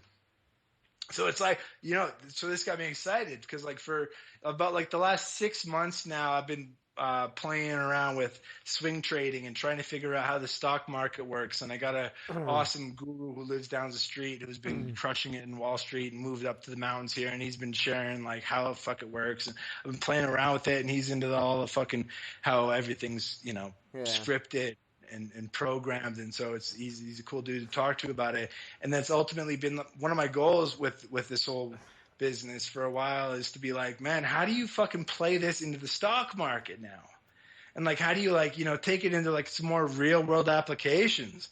And then there was that thing that happened where I was like, oh, look what happens on 2/1/21. It was like 2/1/21. There was something about XRP was going to be, you know, this date. And I think it was like 20,001 days after the Church of Satan. Again, that number that I, you know, how does it really mean? But something that played in the past for me well. Yeah. And then sure enough, on that day, it fucking spiked. It went huge. You know, and I've just figured out this, there's like about a week ago, it was Hive. It's kind of like a blockchain technology, like Riot. Riot, I got in on when it was like $2.50, and now it's up around $50. And Hive is another blockchain technology. By the numbers, it was like 33 years, 33 weeks old at the time when it spiked off. And I saw that number. I was like, oh shit! I looked up their IPO date. And I was like, oh, they're going to be another 33, and somehow this is all connected to Bitcoin and crypto, you know, like energy behind it that has all these patterns converging. And that's like, even when you look at technical analysis, when you're reading stock charts, it's all about like figuring out these averages and like playing with numbers to like figure out like where the momentum is going. Yeah. And it seems like there's another aspect that people aren't talking about yet, but like maybe it's something that I'm going to be, you know, definitely researching more and might see where it goes. But this idea that like we can use that same technical analysis through the numbers to figure out when the convergence will occur. And you know, if and then that might mean a spike, and it also might mean when to buy and when to sell. Yep. So it's exciting times, and there's so many fucking there's so many like utilities with this shit. Yeah. Like least of all, recognizing who you really are and what this reality really means. Are you aware of the GG33 community? Yeah, sure, I'm aware of it. So you're like, yeah. So I mean, how they apply a lot of the numerology as well to, you know, stock markets and all that. So I was just wondering, you know, if you were Cool, man. if you were aware. Yeah, I'm aware. Yeah, I mean, I don't know, like, right on everybody that's out there, because like I love people that are just doing it and exploring it and figuring it out for themselves and like and playing and sharing with ideas. Okay. I mean, this is what this is all about. Me personally, I'm like a bit of I'm just gonna do my own thing, Right. whatever. But much respect to everybody who's doing it, because that's the only way to make movements happen is to explore and share and grow. Well, that's kind of how you can also prove that it's real. When you can apply the knowledge to manifest, material things and money, then that's how you know it's a thing. Yeah. I mean, it's like whatever that indicator is for you that makes it real. It's probably different for everybody, but yeah, definitely if you can profit from it, then there's something to it. I mean, to me, that kind of like, all right. I mean, I guess, because I mean, I know, I guess, when you have money and you can manifest money with your skills, then kind of just, solidifies it in a way. But it shouldn't. But I get what you mean. I get what you mean. You're right. Yeah. No, yeah, but also it's that idea where it's like, I mean, to me, money is like, it's just this energy that is a part of us. And they love to, same with the inversion of everything. There's like this constant pressure to make you feel a sense of scarcity, right? Yeah. Mm-hmm. And there's like a need for money. Like even if you have millions of dollars, people are still like, I need more. There's constantly like this through psychological manipulation, this idea that we need more. But once you just like sit back and recognize you're like, I got everything I need right now, and that just like money just flows, because I put out, because I give, where I'm like doing things in whatever way. And then it's just like, boom, the things just happen. I mean, like me for the past several years has been like that. I've just been like doing my thing, and I'm not fucking crushing it, but I'm making enough money to be able to travel the world because I'm, doing house sitting as well. So I stay place for free, and, I figure out little ways to hack the system and all this stuff. But I'm still like, I get what I need. Right. And it's always just this flow state that occurs. So I'm like, I mean, to me, it's like, as long as you open yourself up to that, you get it. And it, and it comes. Yeah. And that's what they want us to like, be focused in this idea that like of what we don't have, and always in this idea of like fear and scarcity, and this idea also, which connects to them being like, yeah, you don't have shit and I have everything. Bill Gates is a rich motherfucker or whatever. He's got more money than you do. And it's like, oh yeah, money is a thing. Hey, is it? Yeah. And then and they promote that idea of being like, yeah, that's right. We're better than you because we're richer than you. And also we're going to like keep putting out these fucking fake news stories and these CGI psyops to make you believe, also through our controlled opposition agents that keep promoting our own planted conspiracy theories about how powerful we are and how fucking weak you are and how incapable you are of changing your own reality because you're just part of this big fucking cog, and it's just, you're getting steamrolled by this shit. And it's like, no, dude, like you said earlier, unplug from the phone, unplug from the TV, and then you stop, and then none of that shit matters anymore. Mm-hmm. And the spell is broken. It don't exist. Never was done in the first place. Yeah. And then you're like, oh, yeah, oh, shit. Turns out I just went outside and I fucking hugged a tree in my bare feet. And all of a sudden, a check showed up in the mail for $500, from a fucking great aunt who wanted to send me something. It's like, whatever. Yeah. So, I just fucking stumbled. I was fucking hugging a log the other day, right? Like laying in the fucking moss, just like appreciating nature. Yeah. And I look over and there's a fucking $50 bill. It's like this shit just happens. Wow. When you're in the right fucking resonance. And the way that you can get to the right resonance is by, deep unplugging, deprogramming. It's the deprogram program, man. And then just get back to like who you are, like replug into yourself. Then you fucking figure that shit out for yourself, and it's also fucking readily apparent. And it's so fucking easy to do once you're like, oh man, should I? Oh, bro, I've just been, and then you're like, holy fuck, I've just been literally spending the past year of my life arguing in fucking incessantly on Facebook, trying to tell people that the reptilians were in control of the entire fucking world. And the aliens are coming. Yeah. It's like, oh shit, it's like now I'm like, oh, it turns out, I'm the alien. The aliens have Ah, already come, mm-hmm. It's like whatever, I'm the whatever your AI. conclusion might be. What's that? It's like we're the AI.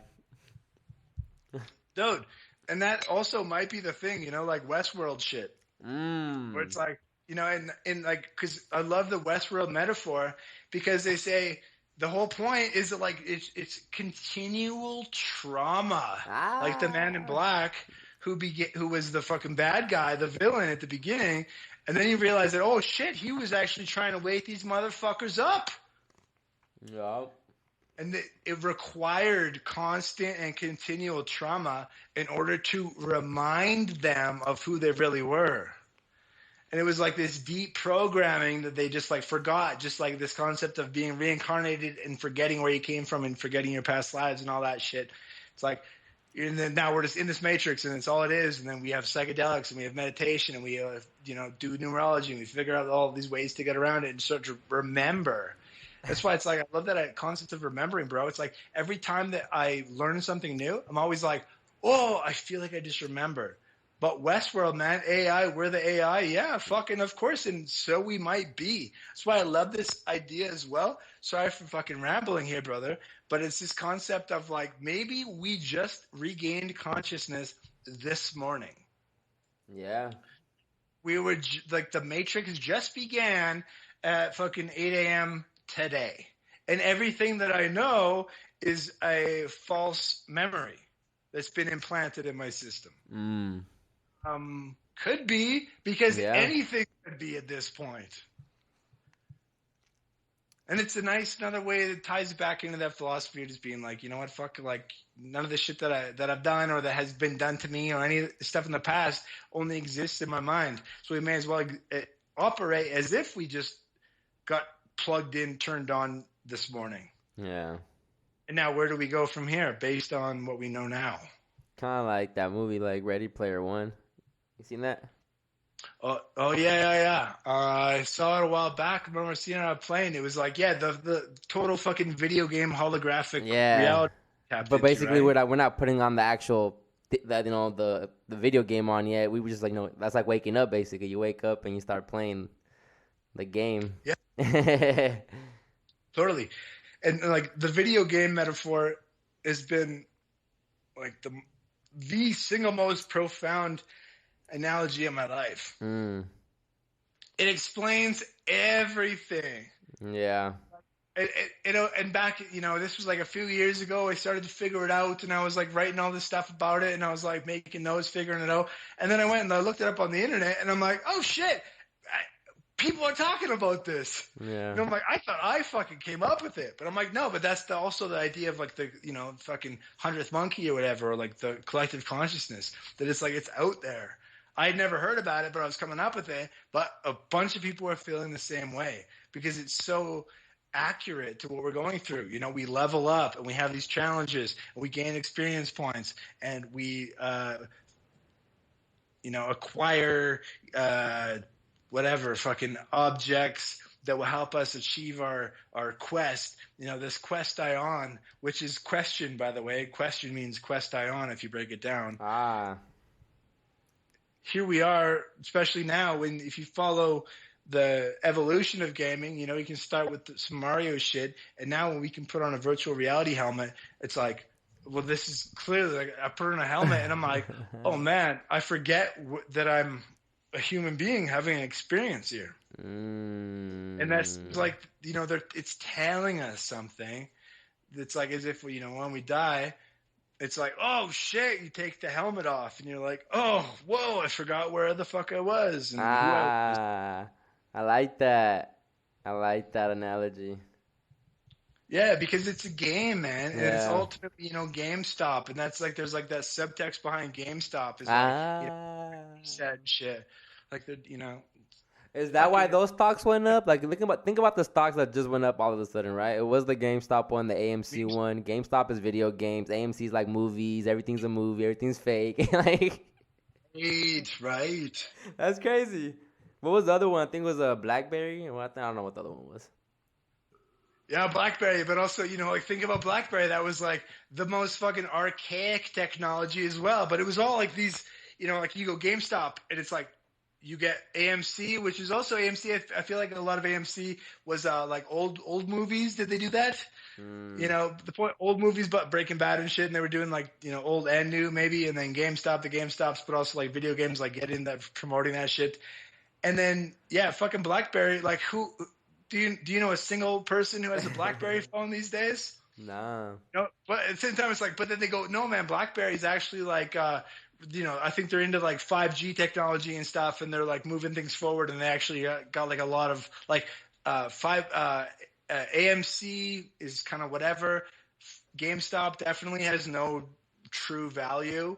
But things I was reading was like BlackBerry might have actual value, but ultimately, like the real value in anything is what we take from it. Mm-hmm.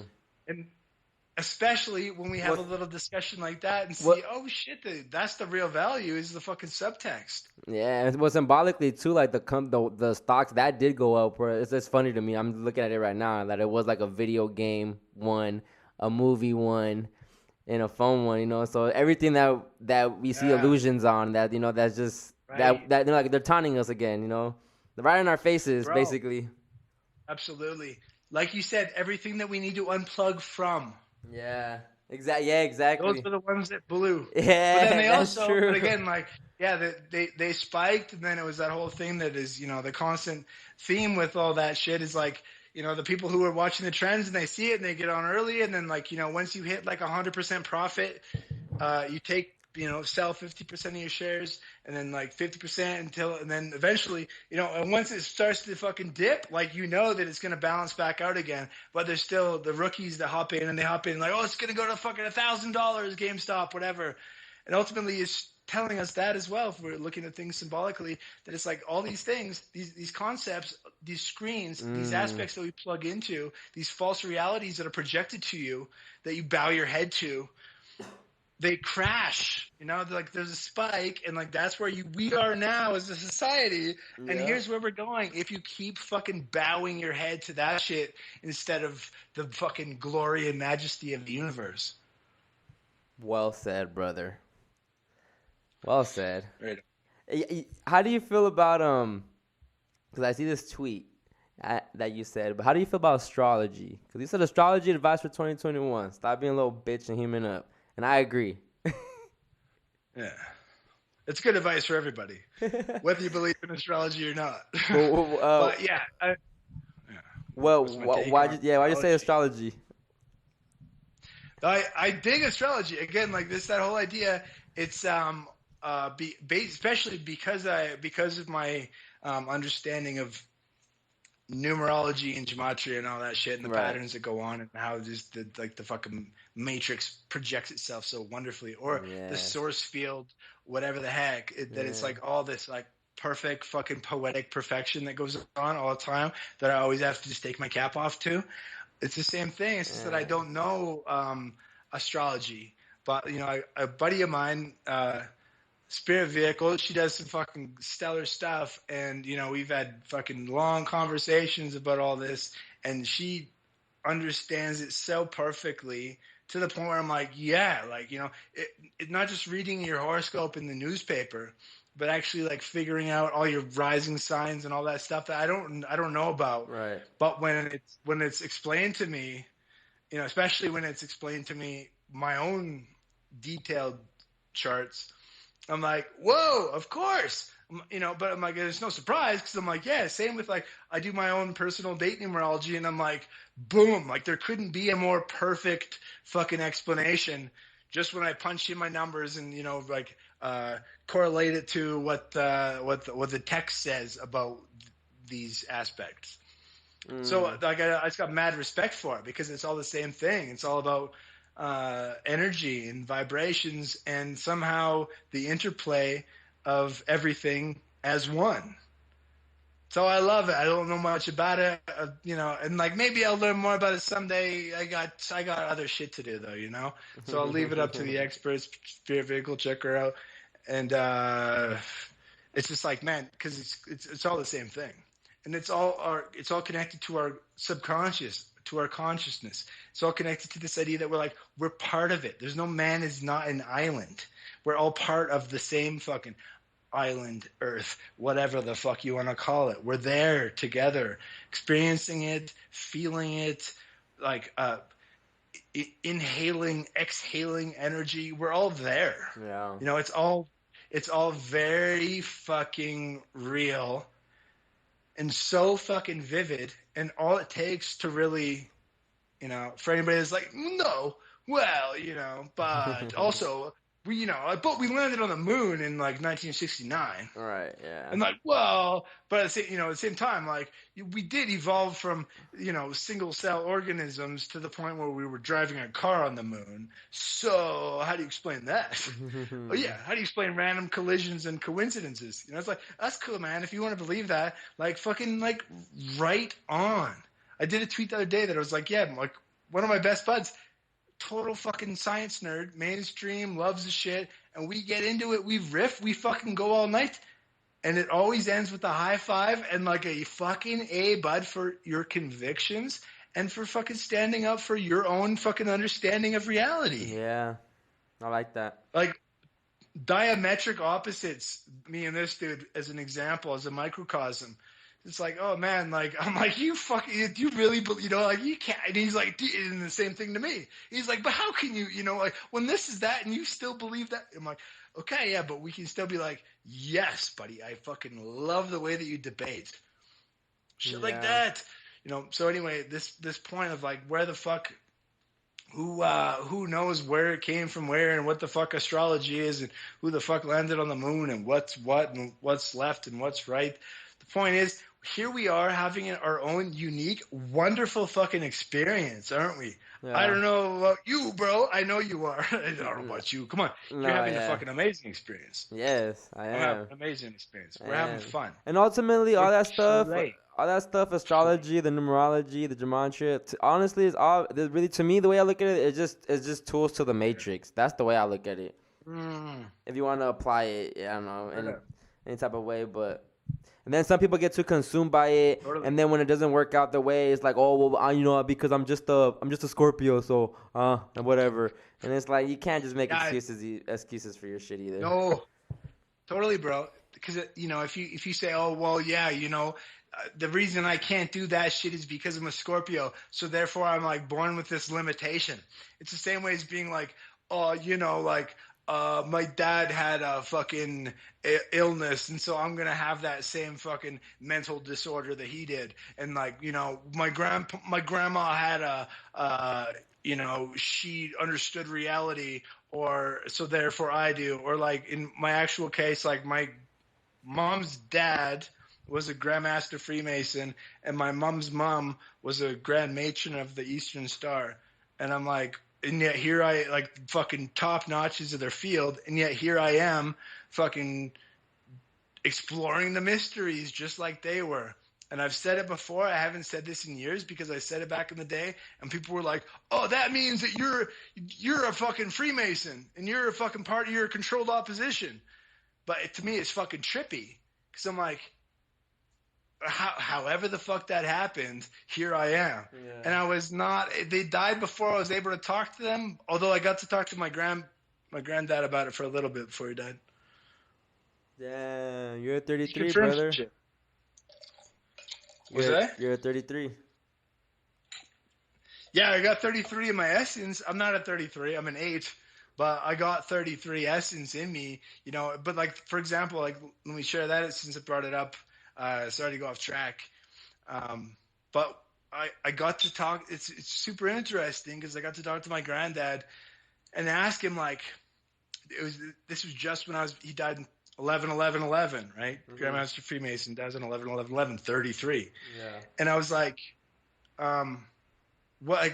I just started to figure out about that stuff and asked him, like, what does it all mean? And like, he goes, oh, I can't really tell you. And I'm like, wait, don't finish, because you're sworn to secrecy on penalty of gruesome death if you divulge any secrets. And he's like, exactly. So I'm like, okay. I'm like, let me try this. I'm like, let me try to say, let me just say shit, and if if I'm on the right track, you just like give me a look or something. And he's like, all right.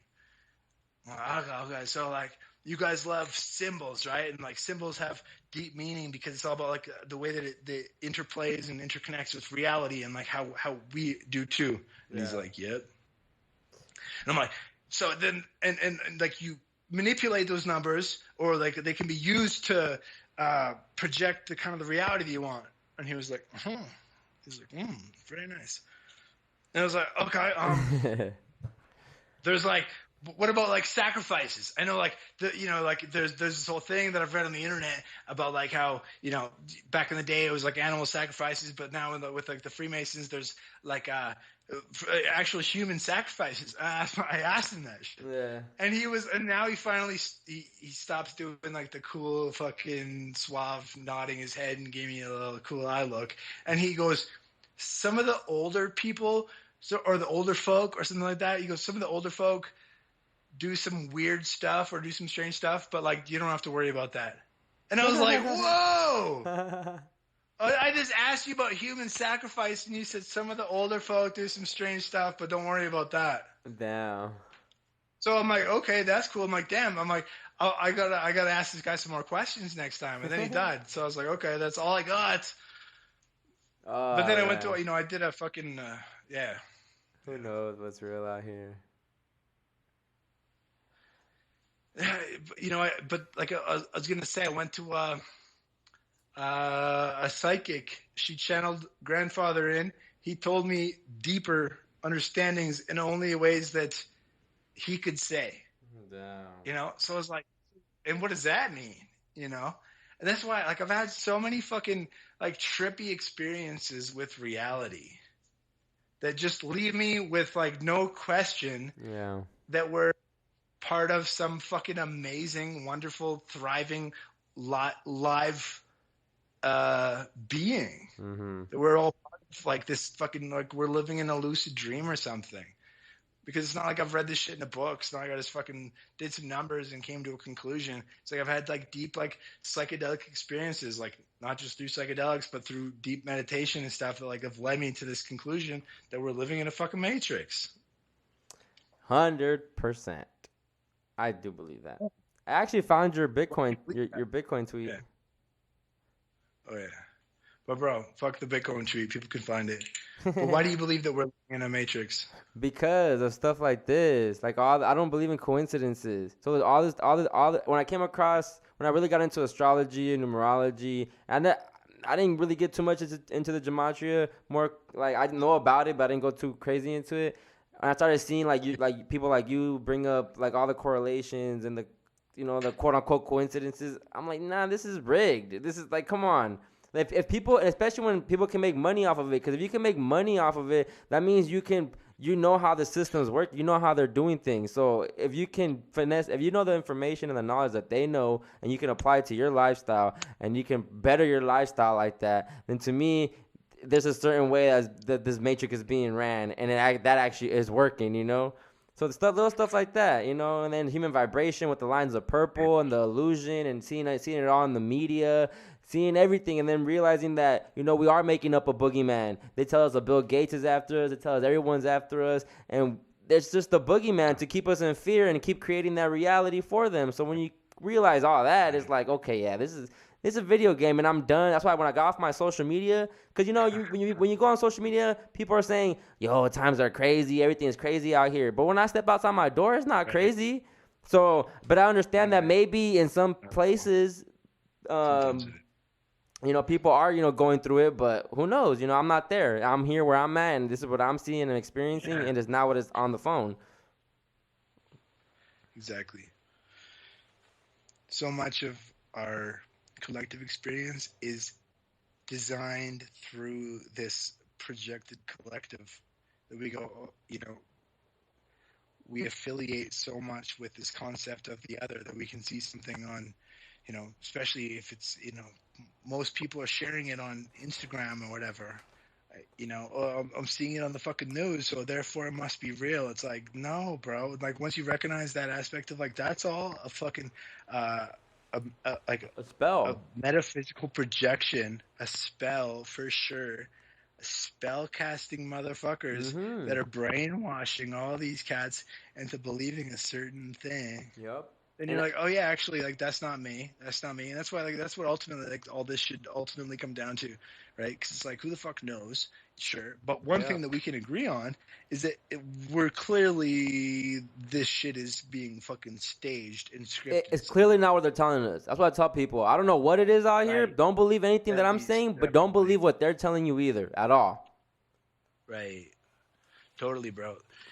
And that's the best way to go about it. Because it's like, yeah, because you don't know, I don't know, but what we do, but but like what it means, but we do know what the fuck it doesn't mean, and we do know that it's all a big fucking lie. It's a big fucking hoax, and like to once you recognize that aspect, you come to this beautiful liberation of consciousness where you can say, "Fuck, man, it's a hoax, a psyop until proven otherwise, not the other way around."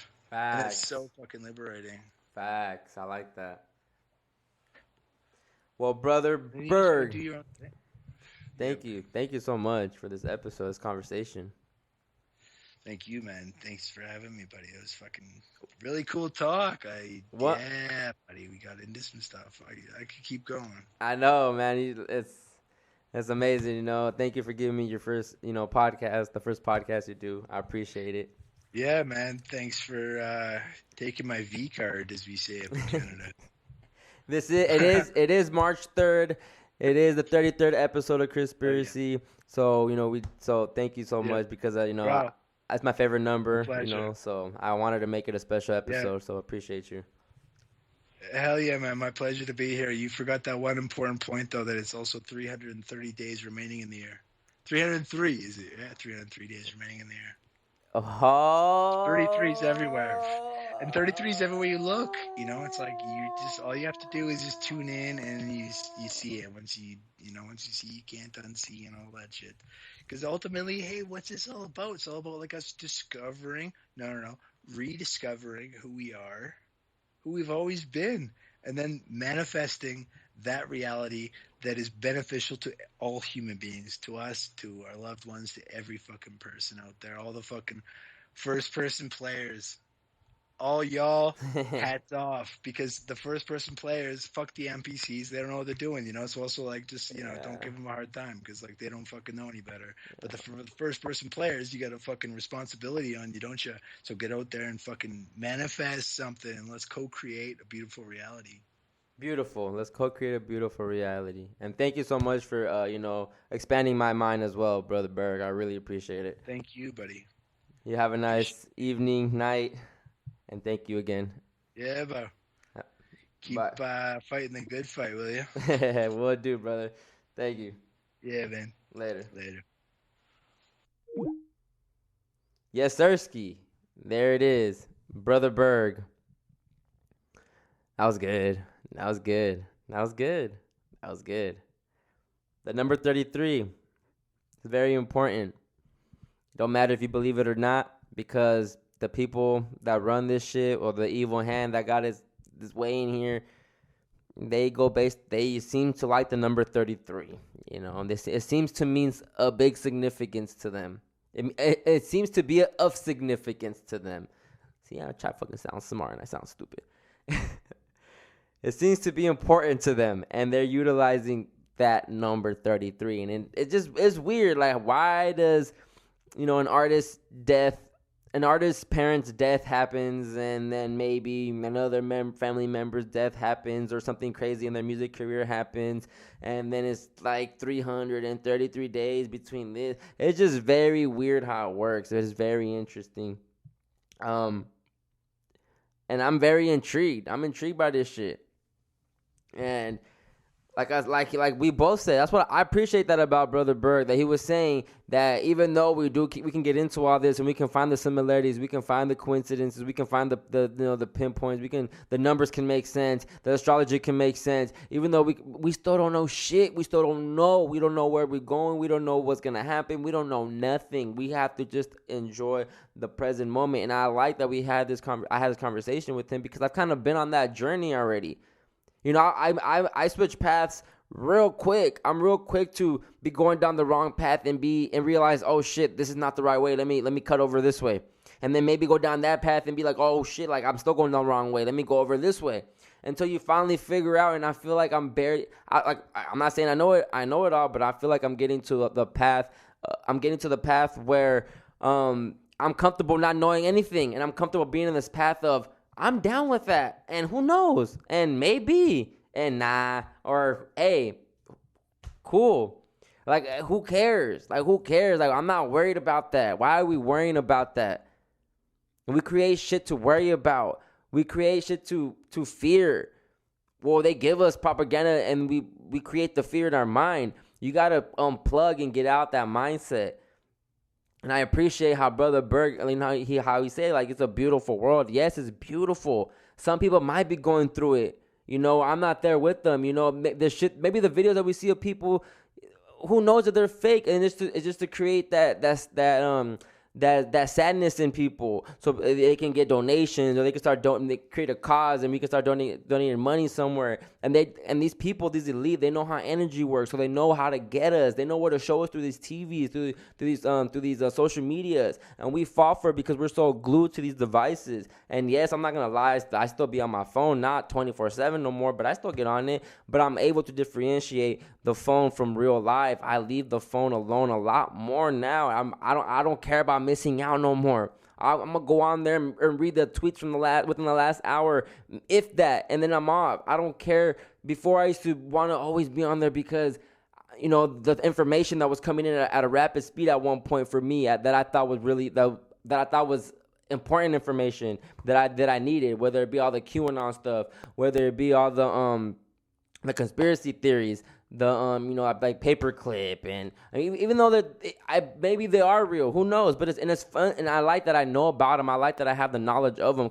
So when it comes up in conversations, I'm able to indulge to an extent. Again, I don't study the subject to a point where I know everything from the back of my hand. No, I'm not saying it like that either. But I like to know some level of that theory, or some level of that conspiracy, whatever. I like to know some type of level so I can indulge in certain conversations, and maybe I can learn more because I'll have the right questions to ask. That's how I look at shit now, and I'm okay with just being in that path of who knows what's real and what's not. I don't care no more to try to figure it out, because yes, like I was saying in the beginning, why are we so nosy as human beings? I'm a nosy human being. That's why I podcast. And when I have my guests, it's my job to be nosy and to ask about them, to ask questions. I want to be nosy, and I'm gonna be as nosy as a guest allows me to be with them. To be honest, if I see that they ain't really trying to say some shit, then I'm not gonna press it. But that's just, humans. We like gossip. We like fucking. I'm not saying everybody, but to an extent, people like. Sometimes just conversation. They like to hear dialogue. They like to hear people talk. That's why I love podcasting. That's why I love listening to podcasts. So, shout out to Brother Berg. It was a great conversation. I love his energy. I love that I'm the first podcast that he does, because I know I see myself, yo. Like I said earlier, I don't be flexing like that, but I'm flexing. I see what I be doing. I see other people following, and it's cool. I ain't tripping. But yo, I like being people's first podcast. I did that with OB podcast too. So I stay doing that. Like the brother said, I'm a 33 LP. I'm a 33 LP. And it makes sense. And it makes sense to me. Don't hate. And I don't, that's funny because like we were talking about the astrology, the gematria, the numerology, and people get so caught up, right? And yes, at one point I kind of was feeling myself. I'm a 33 light path. That makes perfect sense why I am the way I am. But you do kind of feel, I kind of felt superior to some people. Like, yeah, I'm a 33. Not in the sense of, you this, haha, you ain't shit. Nah, just more so as in, I don't care what life path you is, because I'm the best life path you can be. But it's just so petty and so stupid, but it's fun. I love numerology. I love astrology. I love gematria. I love all the tools to the matrix. I love all this stuff because, again, who knows? But it's fun. The coincidence is fun. The synchronicities is fun to come across, to see people like him, like Brother Berg that does his own research and dig, and then he get. It's a privilege to honestly, how do you say it? It's not a privilege. Well, it is a privilege to get his information. So him giving them tweets out, him putting them tweets out, when shit comes out like the mainstream media news and he's debunking or he's doing the numbers for like Daft Punk or MF Doom or Tiger Woods. When as soon as news comes out and I see Brother Berg tweet, that's a privilege to get that information because he's doing the work for you. And he enjoys doing the work. He enjoys doing the numbers and calculating everything and going out and tweeting them. You don't gotta tweet him. He can just keep that shit to himself. He could. But so I appreciate people like that. I appreciate people's talents and the people's specialties and what they're really invested into. I'm Chris X Matt. I love hip hop. I love entertainment. I love conspiracy. I love spirituality. And this is a blend of all that. That's why I talk the way I talk, and I don't care. I keep saying, y'all, if y'all tuning in to listen to me be this smart ass intellectual person that can have these big words and talk so sophisticated, like I've done so much research, and it don't matter how many books I read, I'm always gonna talk the way I talk and listen to the type of music that I listen to and move the type of way that I move. As long as I'm not hurting anybody, that's all that matters. Respectfully, that's all that matters. And I don't even really hurting myself, but maybe sometimes, I ain't gonna lie. But yeah, man, this is the 33rd episode of CHRISPIRACY. Thank you guys so much for tuning in. I'm really excited to be at episode 33. 33 is my favorite number. After obviously knowing what I know and seeing how it's used and all that. All right, I'm part of the 33 club. What? Yeah, my CHRISPIRACY sweater got a 33 in the front. People gonna think I'm a 33 Mason. I don't give a fuck. Hopefully these white folks give me some admission to some shit. Maybe let me cut the check. Cut the check, CHRISPIRACY. Yo, cut the check for CHRISPIRACY Masons.